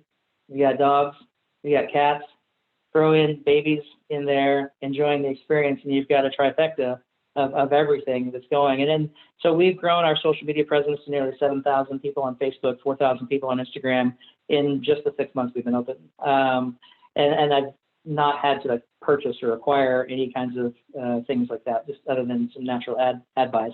Not every business has that draw to build that, so I understand. But if you're a local, rural restaurant, and you have your community that supports you, that community is still on social media. They may not be on Twitter, or they may not be on Snapchat. They may not even care what TikTok is or anything like that. But I would venture to guess that if statistics hold true, they're on Facebook. And many of the millennials and my age range, I won't say my age range, but I'm older than most of you, would be on Instagram as well. And so you can utilize other people's social media presence to advocate for your restaurants or even your retail shop. The post and office that Heather mentioned earlier, they do a good job of their social media and their Instagram. They're active, they're consistent, and it kind of makes me as a Spokane resident want to go out of my way even and visit the cute shop that they have and have a coffee. And I definitely would keep it on my radar if I'm heading out that direction. It would be some place I'd stop. So social media, I know that many of you are very familiar. This is just a slide that talks about the amount of time people spend on it. I'm not going to spend a ton of time here. We'll call out my two favorites or tops would be Facebook and Instagram, and I'll talk about what we did and what I saw out here in the markets, people utilizing their extra time. But 170 million US users, and that's 58 minutes a day. And the word you really want to focus on is engage. If someone takes the time to like your Facebook page as a business, that means you have an opportunity to retarget them. And is that opportunity easy? No, there's a lot of content that gets served up to people on Facebook. And will they easily see a business's status update? Not always, but there are some keys to making sure that happens. And I'll touch on those in a second. And then with Instagram, 120 million, if not more, probably is bigger than this. Slide was updated in October. But 120 million US users, and the demographics a lot younger, probably 30 and under from a core demographic. But those 30 and under people are the ones that are a lot more social, a lot more interactive. They want to go out to the restaurants and support them. They're definitely a buy local and shun. They're going to be the anti-Chili's, anti-Applebee's, anti-Olive Garden types of people. And so if you're a local restaurateur, then you certainly will see with some effort on your part of posting good pictures and images on Instagram, you'd be like, where did all these young people come from? They probably came from your efforts on Instagram. So Facebook's really all about people, and people are there to engage with other people, not necessarily with a brand. And so a brand really has to use Facebook as an extension of its personality, reminding people of what their employees, the faces of the employees, providing value, like from a wine and beer perspective, in wine tasting opportunities, or here's a particular wine that's from Rioja, and this is what it's all about, and this is why it tastes delicious, and you have an opportunity to come in today and do a try before you buy. And so we'll post things like that on Facebook and tag it also with Instagram. But I don't know why it always surprises me. Just the other day, even during lockdown, doing retail stuff, GM over there posted a particular wine. It was from Uruguay, of all things. It was the weirdest place. And it was a try before you buy. And he got a sample bottle from a distributor. And we ended up selling 18 bottles of that wine just as people coming in, like, yeah, I dig this, I'll take a bottle. Or I'll order 2 or 3. And we wouldn't have sold any of it if we wouldn't have used, Facebook to do that. And so if you go to social media, for us, it's the extension of the personality, extension of the experience, especially if you look at Bark's social media, it is, you'll see food, you'll see dogs and cats. And right now we have an igloo experience on our patio. So you'll see a lot of those types of things being shared with social media. Strategy stuff that I like to tell people is you can create a schedule of Facebook posts utilizing the scheduling tool. We don't always have time to be like on the fly doing things as business owners. So you do need to be consistent. It's surprising for people to hear that you need to be like 8 to 10 posts per week. I think at a minimum it's daily. I think yesterday we did not post on social media for Bark, and it gives me anxiety. I know how much that drives traffic and awareness. We did actually some stuff on Instagram, but nothing on Facebook. So you want to be consistent, and especially when you have a lot of businesses and business owners and pandemic types of things, closed or a lot less traffic. They're all doing the same thing. They're trying to get attention, and you're wanting that same piece of attention. And if you're not being consistent, then you're going to be missed, and they're going to give their business to someone else. Even though there was $120 million in lost revenue for restaurants in 7 months, there still was $600 million spent, and you want to get a piece of that pie. And you know that big brands are not going to be able to pivot as quick and do those types of things. They're going to hunker down, rely on drive-in traffic or things like Uber Eats and Grubhub. And so you have the opportunity to come in and gain a little bit more market share there. I always love sharing brand personality, including staff. Things that get the most attention would be a smiling with your eyes picture now of a staff member, holding a bottle of wine or doing something inside the shop. Definitely utilizing Facebook advertising opportunities to reach your specific audience. I'm fond of saying that if you want to reach Taylor Swift loving loggers in Alaska, you can. There's ways to go into social media and fine tune who you want to reach. For us, it's as simple as the easiest one is people who like our page and their friends who live in Spokane who are 21 and over. That's one thing for Nectar. For Bark, it's women between the ages of 20, actually probably 25 and 60 who like dogs and cats, because it's the women who are making the reservations most often. So when we promote I'll use as an example, our igloo dining experience, which is a private dining experience outside in a heated igloo. When we are promoting that, I'll spend about $150 over the course of 7 days. And we will sell 100 reservations in that 7 days.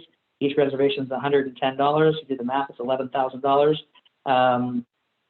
That it's obviously the return on investment for that is significant. If I were to spend that same $150 in traditional media, A, I would not get a very big ad buy, and B, I'd be doing a shotgun approach. I wouldn't be getting a specific audience that I want to see. I'd be falling on a lot of people's deaf ears.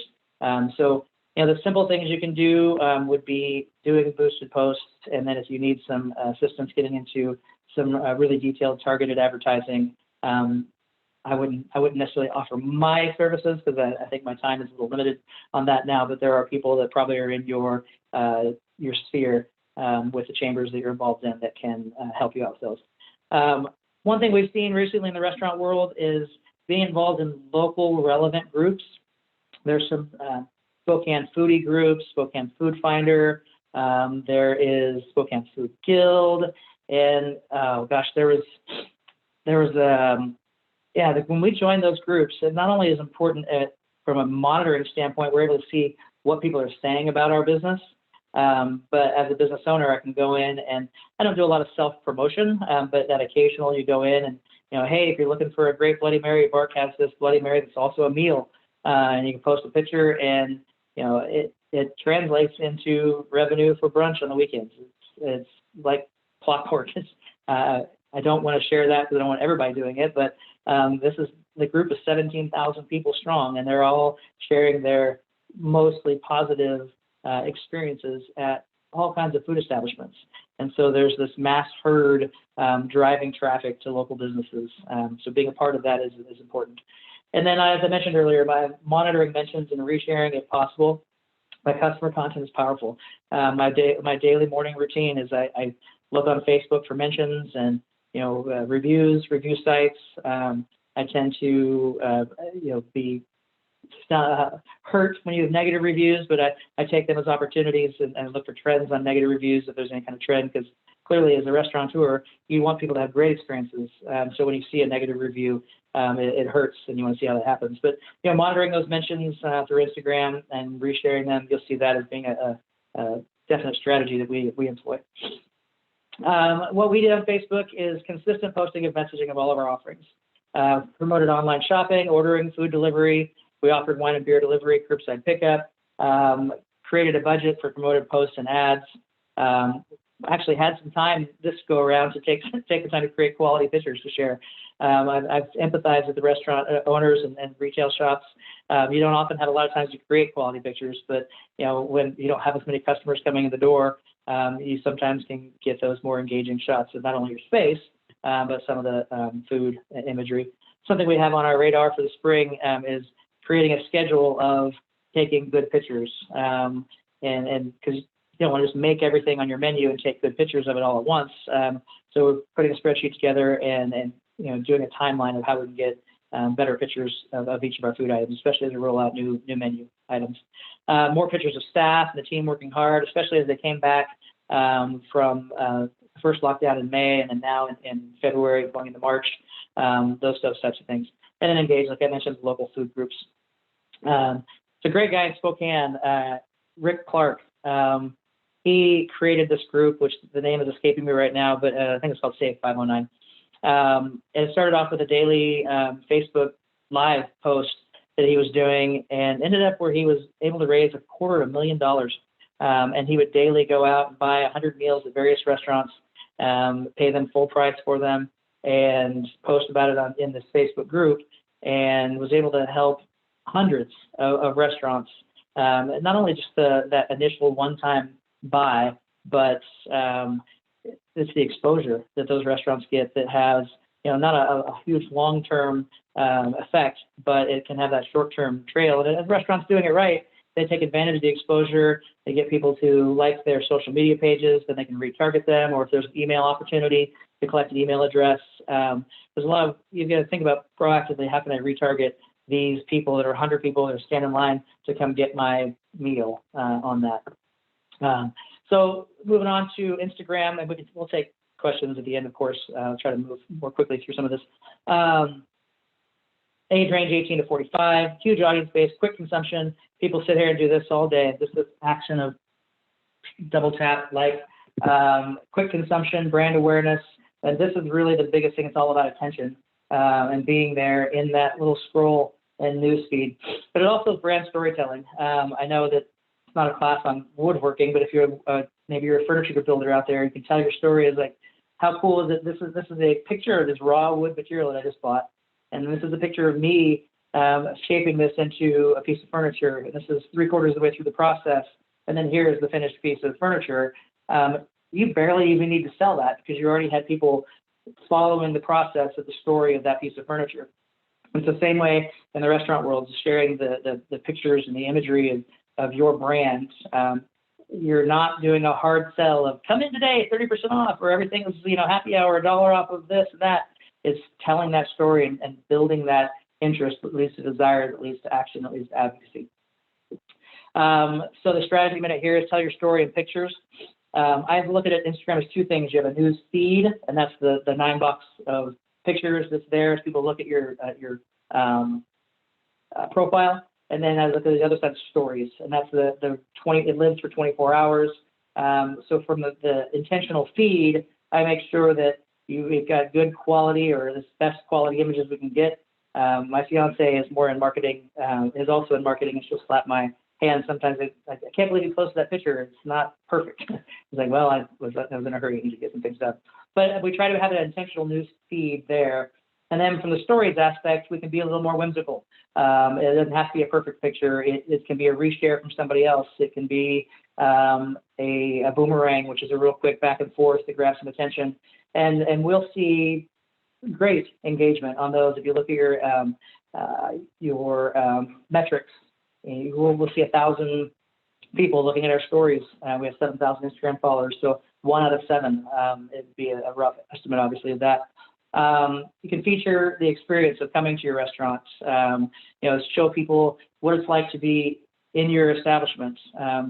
It's in the non-restaurant world, if you're talking about maybe you're a physician or a dentist or an esthetician, people can get to know your staff. So that way when they're coming into an experience that might be a little out of their norm or out of their comfort zone, they already feel like they know a friendly face. That's an example outside the restaurant world. Photos of customers, clients, testimonials, encourage guests to post their photos and their experience. Right now we're using a hashtag called Bark Campfire Igloos. Does it get used all the time? No, but it gives me an opportunity to search that hashtag and see who's using it, and then I can share the content. I'll talk about the highlighted story feature here in a second, and then I already mentioned several times searching for mentions and shares. Alluded to a lot of this stuff already. So this is an example on the screen. Yeah, I can do this. You can probably see my mouse. These are highlighted stories. So this is an example of the beauty nurse in Spokane who's created a brand for herself. She used to be an esthetician at a specific location, and she built her brand smartly as a beauty nurse, and people would come and want to see her for all of their skincare needs. And the place where she was working did not see that value in the wage that they paid her, so she quit. She took a year and a half off, which was, I think, her non-compete clause. She continued to build that brand, and now she has a place in downtown Spokane called Crafted Beauty, so her own physical brick and mortar. But she utilized her Instagram to build a follower base. But these are highlighted stories where they'll live there on your Instagram for as long as you want them to, rather than just the 24-hour period from stories.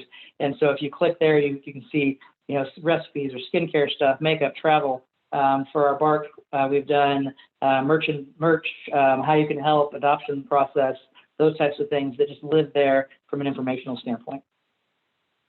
We did more of everything on Instagram, at least daily feed posts, multiple stories.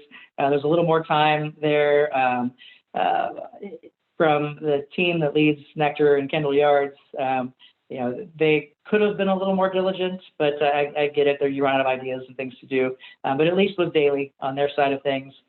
We told our own story in their posts. Obviously, opening a restaurant, we had all kinds of opportunities of sharing the story of how it's being built and coming along. And then with the adoption process and animals involved, it became pretty fun to do. Created our highlighted stories, and then we interact with other people, not only on Instagram but on Facebook. There's a way to interact as your business. There's a little drop-down arrow, and you can go. Let's say that the Palouse Chamber of Commerce is, trying to raise the bar and promote some local businesses or a local, online event or even this event. You could go as your restaurant in Pullman or something and interact with that Facebook page as your restaurant. And so you get visible exposure. You might pick up a few page likes, and it's a good way to deepen your brand influence. Broadcasting yourself, there's Facebook Live, Instagram Live, Snapchat. It's kind of sharing your story in real time. It's not something that it's not something I do very often. It is a lot more time intensive. The pros would be it's highly engaging. People love video. It's oftentimes served up more frequently on social media platforms. It's uniquely authentic. It's memorable. It's action driven, but it can be raw and unprofessional, and it's very time intensive. You have to have someone that is their job, that you trust with being the face of your brand. And since I'm not at physical locations, a lot of times I don't really trust a lot of people to take that time and energy away from guests to be broadcasting live. So you have to weigh the pros and cons if you're going to do that. Something we did with email marketing is that you can't neglect it. If they've opted into your messaging, they obviously want to hear about you. And so you don't want to neglect the channel. if you only have 100 people on your email list and you get a 50% open rate, that's 50 people that saw your messaging. So there can be big returns on existing customers, driving traffic to a website.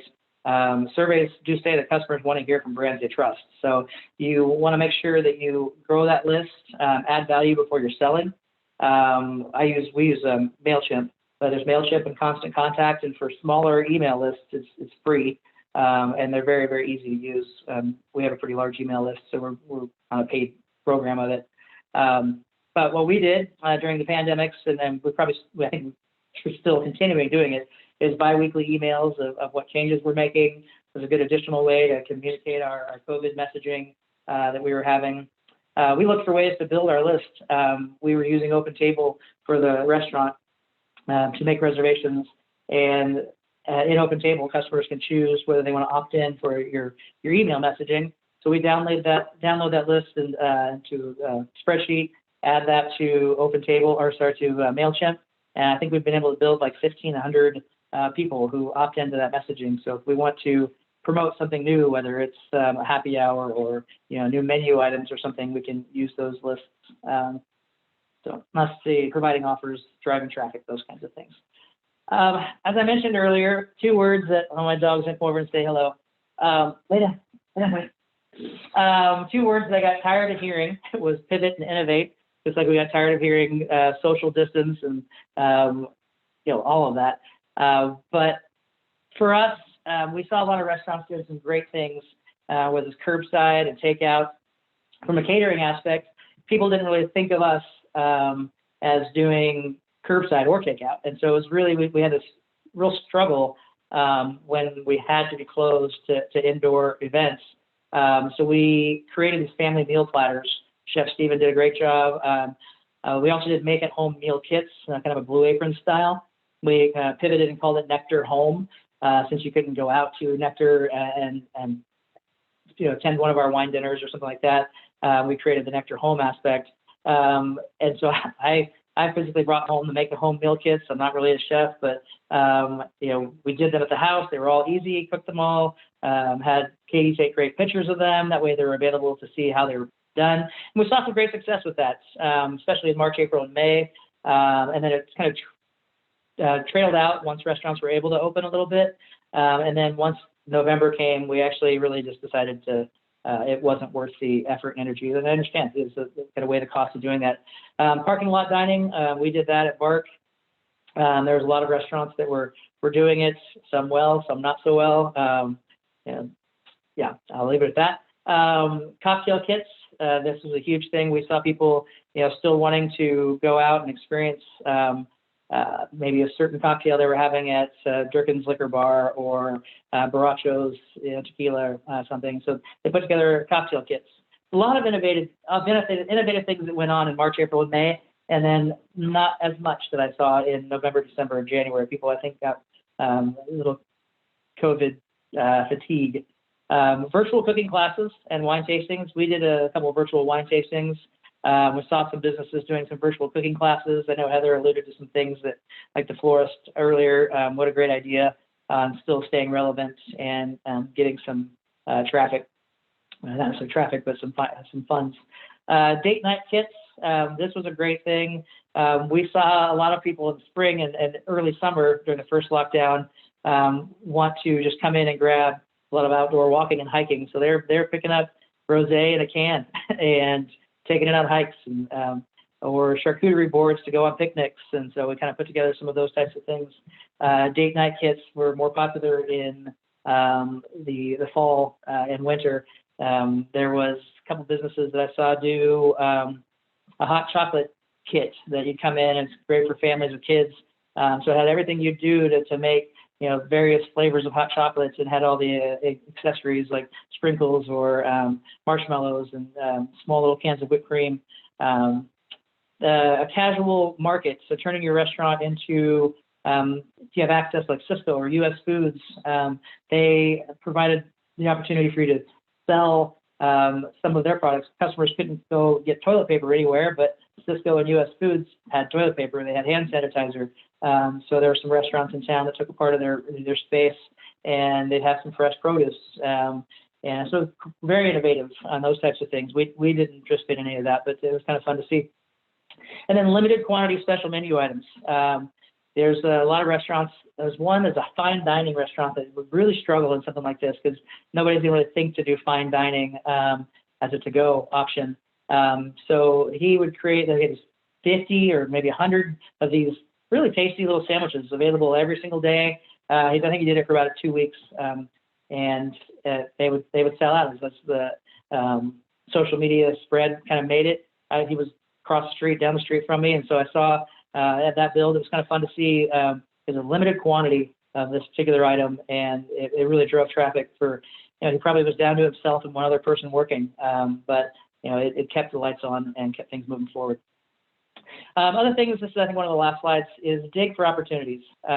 This is a picture of Chef Chad White, who's kind of a local celebrity, owns several restaurants in town, and Dabali is a small Asian bistro. So you met a partnership there with a guy who has a huge social media presence and pulling up a restaurant that probably is struggling. And so Chad and this Asian bistro through the Spokane Hospitality Coalition are doing a partnership. So partnerships like that are great to do, kind of look for other opportunities.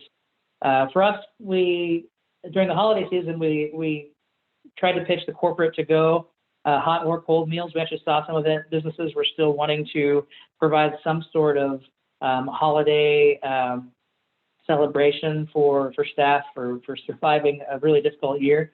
So while it wasn't 80 catered events, it was some stuff that generated revenue, kept our chef and kitchen team busy and doing things. There was one group, I forget, the Northwest Autism Group. So they sent it out to their team of like 80 or whatever they had on staff, and you could pick from 3 different meals. So then they came down and we packaged them all up, and they were basically our reheat and eat types of meals that they went home, and you could pick a bottle of white or a bottle of red wine to go with it. So it's kind of a fun way to dig for that opportunity. I saw some restaurants doing fundraisers to feed first responders and those in need. For me, I see the double side of it. It's like, yeah, they're definitely trying to serve a community that's working hard, but they're also raising funds to keep their team employed. So there's 100 meals or whatever they could do. And there was a few of them that did like 50 meals a day for a few weeks, which I saw some great upside on that. We saw in the spring and early summer holiday themed meals. We saw some great success. We put together a reheat and eat Easter meal, a reheat and eat Mother's Day brunch, and then I think we did a 4th of July barbecue that wasn't nearly as popular because the things were back open then. And then creating experience opportunities.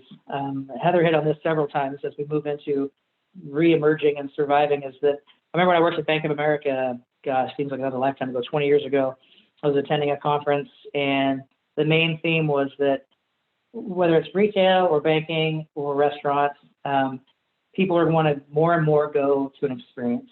And so that's why we see I think the success at Bark is really from that experience standpoint. We're looking at opening another restaurant possibly late this year or next. And a lot of the things we're going to be doing are going to be experience related with that particular restaurant as well. So whatever you can do to create an experience, people are going to be clamoring to go out and be more social when they can. And this is the last one. Recovering is a path forward. You got to keep what was working, because right now you're emerging from all of this, and things aren't going to get back to, I guess, there is a new normal. It's what we have right now is going to be normal for a while. So you got to keep what was working and develop more of it. We are not horrible. We do not do takeout well at the restaurant. It's just for one reason or another. So we're not going to keep that. It was something that we saw a little bit of success with. But if you look at any kind of trends and reviews, most of the negative reviews we had over the last 3 or 4 months was people who came in for takeout, and it just wasn't the same experience as getting home with it. And we kind of lose control, obviously, with third-party delivery services. Develop contingency plans for future disruptions. Don't throw away the things that you have right now just because you're reopening. Stock it away in a closet or some sort of facility. You can bring it back out.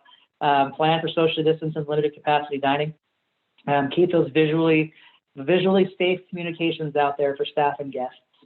And one thing that could be a benefit is if your point of sale system has QR code ordering, people have been conditioned to do that over these last 8 or 9 months, 11 months, is to order from a QR code and place the order themselves. So as you welcome them back, they're going to be more inclined to keep doing that, which could really save you some labor costs rather than having full service tableside service with multiple staff. We've conditioned guests on a fast casual basis, at least, to do the ordering themselves, pay themselves, and so you can potentially have less staff, which is helpful when you've got the rising cost of employment. Take advantage of any grants and forgivable loans. Look for ways to use that money to help you for the future. We use some PPP money and grant money to buy a crowler machine, which is basically allows us to can the beer that's on draft. Margins on retail products are super low. Margins on draft products are a little high. So not only were we getting less money, we were seeing less margin. So spending a little bit of money, like $5,000 on a good crowler machine, we were able to can the draft beer, which is much more enjoyable than regular canned or bottled beer, and have a little bit higher margin on that. So, and then work with any vendors and providers on payback plans. So I think that is the end. I probably took a little more time as well, but I appreciate you guys giving me the opportunity. I'm going to stop my sharing. Hey, Josh, I'm sorry. Somebody wanted to see that first slide of yours and the different businesses and restaurants that you run. So I don't know if you can pull that slide back up or not. Sure. All right. So this one here, Nectar Wine and Beer, Nectar Catering and Events, and Bark Rescue Pub. Perfect. Perfect. All right. Thank you, Josh. So yeah, any questions for Josh? Put them in the Q&A or the chat box. I know, Josh, you've done a lot of great work for a lot of our communities, and really appreciate the insights that you always provide. And I do appreciate that. We have questions for Josh. I know one, and maybe this is a question for both you and Heather. It was asked earlier, kind of between presentations, and hopefully Heather's still with us here. I see her. There she is. Okay, good. Thank you. One of the questions was, what about, especially in these smaller communities and even in larger urban areas, what about being open on Sundays? I mean, that's always kind of been a bit of a taboo. Sometimes there's kind of almost social pressure, look at those heathens, they're open on Sundays kind of thing. What, any kind of rules of thumb, or what do you guys, when somebody asks you about Sundays, what do you tell them? We definitely are open on Sundays. We see some of our higher revenue days. People like to go out to eat, obviously, from a restaurant perspective. Millennials are less religious, if you would say, I guess, in what we see. And if they are, they're probably doing more online types of things. They consider themselves more spiritual. So they get their fulfillment through social interaction. So we see Sundays not being a strong revenue day, but it is probably only 30 to 40% less in the drinking world. Monday tends to be a day that we pick to not be open if we're not going to be open in a day, just because from a revenue standpoint, it doesn't make sense. I think that, yeah, I'm going to piggyback on that. I think when you're able to group yourself together in like businesses, I think that's what's really important. And Sundays is something we hear a lot about. We hear a lot about, should we encourage businesses to stay open past 4 or 5? So there's an evening sort of vibe as well. And I think it's just important to be on the same page with other businesses. So that way you have that collective mass. And I've seen a lot of successful models where people are closed on Sundays and they just have that critical following on their social media, and it's their family values. I have also seen some examples where exactly what Josh said, they choose to be, especially in the hair industry and spa industry, they choose to be closed on Monday or Tuesday.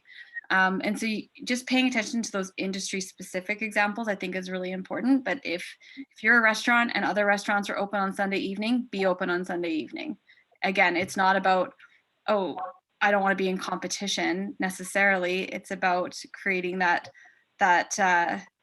emphasis so people feel the need to just, great, all the coffee shops are open until 3 o'clock in the afternoon. I know exactly what I'm going to get.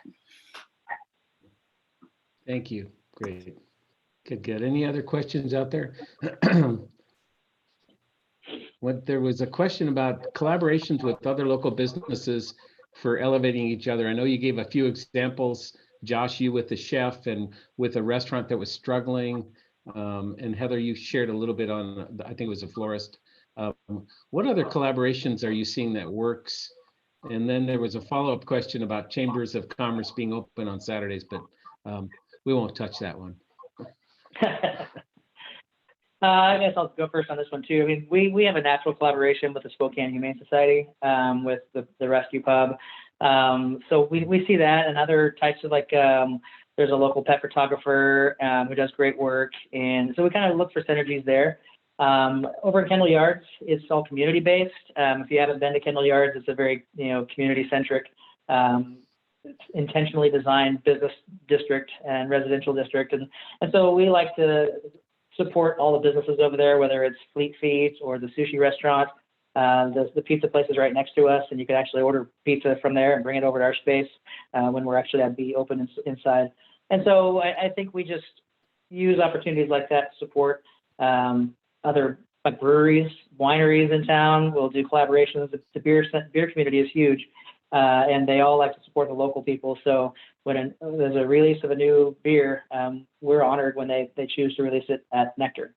So we look for those opportunities. Great, thanks. Okay. I don't think there's any other questions, but thank you. And both of you, great presentations. And just to remind our audience, these are available on our INP website, inwp.org. And also, Colette, correct me if I'm wrong, you will send out a link to the recording of this webinar for those that may have missed part of it early on. So watch for that. We have a little bit of time left, and one of the things, again, that we've been looking at as Sharon and I and our board talked about developing kind of the topics for today was what other creative initiatives are out there? How are local communities really supporting their restaurant and retail communities? And again, I had a restaurateur in Moscow, George Scandalos, approach me and say, hey, Paul, I want to introduce you to this organization, this nonprofit that just started on behalf of the food, farms, and beverage industry, and mostly the family farms and foods and beverages in Idaho. And it's called FAIR. And joining us for just a few minutes is Katie Baker. And Katie is the executive director of FAIR in Idaho. So Katie, share a little bit about what this is all about, please. Yeah, absolutely. And thank you so much for having me. I really appreciate the opportunity. I hopped on this call late and learned so much in the brief amount of time I was here, and asked immediately if I could get a copy of this recording. It was wonderful. So thank you. FAIR really came about in COVID in March of last year. I think it was the restaurants came together to better understand how they could work together during COVID, and realized that there was no trade association for independents. And at the time, it was looked at as really just restaurants. But then as we created FAIR, we realized that we don't have to stay in our silos. So we are an organization that represents family farms, independent restaurants, bars, retailers, and food and beverage providers. And so it's a unique organization. I don't know if there's one out there in the US that is similar to ours, but we've grown really quickly. We have over 155 members, and those are independent small food and beverage businesses in the state of Idaho.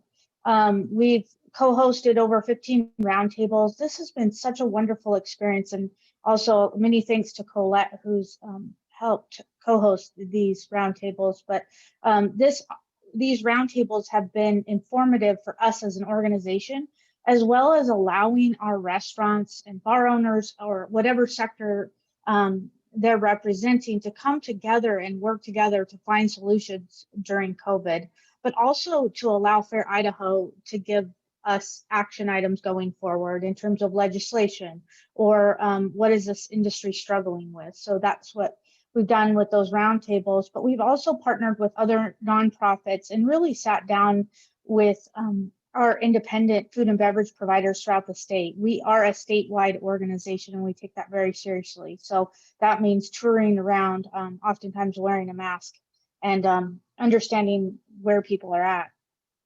We also launched a Dine and Drink Safe campaign and a Shop Safe campaign. That is a program that gives our independents a resource for how to operate in the time of COVID, because when we first started Fair Idaho, there was not a lot of resources out there to help navigate this new territory. And so we developed those tools. There's more information on our website as well. And then, listening to Josh speak and mentioning sort of the hit that his businesses took when COVID hit, we have been partnering with the Independent Restaurant Coalition. That's a national organization of independent restaurant owners in support of the Restaurants Act. And so we are trying to get targeted financial relief for bars, caterers, food trucks, bars, and then also tasting rooms for wineries and breweries. So I know it's called the Restaurants Act, but it actually includes a lot more than just restaurants. And then, so going forward in 2021, we have many committees that are meeting. We're trying to understand how can we help specific industries, but also bridge those divides and make a connection. Because I think what we've come to understand is that staying in our silos and just talking with, farmers, talking among farmers might not be the most beneficial in terms of creating a more resilient food system. So that's the bridge that we're working to divide or to create so that we can all work together. And as one of our farmers had said, when we support each other, then we're all better off, because if the independent restaurants don't survive, then our family farmers will be hurt as well. So, and then also just looking at membership benefits and discounts as we come together, and we've been evaluating that process because, as we know, every dollar counts right now for those businesses. So there's a lot of great opportunities coming up in the next year. So we look forward to working on all those action items. We also created a sister organization, a 501c3, and that is going to tell the stories of Idaho food and farms. We decided that, we have the 501c6 that can connect, promote, and advocate for our small independent food and beverage businesses. But how do we educate the public? And that was really something that was sort of missing, I think, with Fair Idaho. So we created Project Fair, and those stories will come in the form of videos, podcasts, articles, and photos to tell the stories of those farms, ranches, food and beverage businesses, and the people that eat the food. So we're looking forward to bringing more articles to Project Fair in the near future. Thank you for having me. I really appreciate it. Thanks, Katie. And I love your website too, by the way, just really well done. And, if everyone was as passionate as George and about restaurants and the hospitality business, watch out. What a great advocate for our restaurants and hospitality businesses for sure. As we talked, Sharon and I and others talked about some of the success stories going on in the communities. There was one that struck us called, in Spokane, it was called Quarantine. And this was an effort started by a local Gonzaga graduate, Rick Clark, to raise money via Facebook to purchase meals from local restaurants and to deliver those to those in need. And as of the end of December, the Quarantine had raised more than $160,000 and helped over 90 restaurants. So that was a really cool story, and I'm sure there's others out there. And if if you have another story like that, just put it in the chat box and share that for sure. But anyway, lots of good examples out there, and again, identifying those relationships and collaborations that we may not have thought in the past that were of value, but now I think it's really important. So I think we're going to wrap up. I know Colette, you're going to send out a link to a quick survey that will pop up, and we will ask you quickly to fill that out. Take a few minutes. Again, we try and create these webinars and our Inland Northwest Partner meetings around the content that makes sense to you and matters most to you. We look for relevant speakers like today, and we just try to deliver that high value to help you succeed, whether you're a chamber, a community, a business owner. So we do look at the surveys. So please take a few minutes to fill those out. Again, I want to thank the University of Idaho, Colette, Mackenzie. You guys kill it, and we really appreciate all you're doing to help Inland Northwest Partners stay successful and relevant. Our in-person meetings were always well attended. So even for us, it was a bit, and I hate to use the word pivot, but we did pivot to a webinar format. So we've been mindful of that and want to keep those real high quality and keep your attention. That, as Josh said, that return on attention really does matter. Just a couple other housekeeping things. I know some of you are already familiar with a tool that we just launched in the Inland Northwest called Size Up Inland Northwest. This is a tool that Washington Commerce has offered for some time, but we wanted to just bring more attention to it and offer it out to our North Idaho business partners as well as chambers. And it's really a very intuitive business intelligence tool called Size Up Inland Northwest. It's free, and we'll just encourage you to go out to the INP website, and there's a box up in the right-hand corner to get to the Size Up page. We've got some mentors already trained to help you navigate through that. And we're going to do another webinar on that March 3rd at 2 o'clock. So there's information about the training on the INP website on that page as well. So with that, Sharon, any last minute questions, comments? Let's see, I'll check the chat box. I think we're good.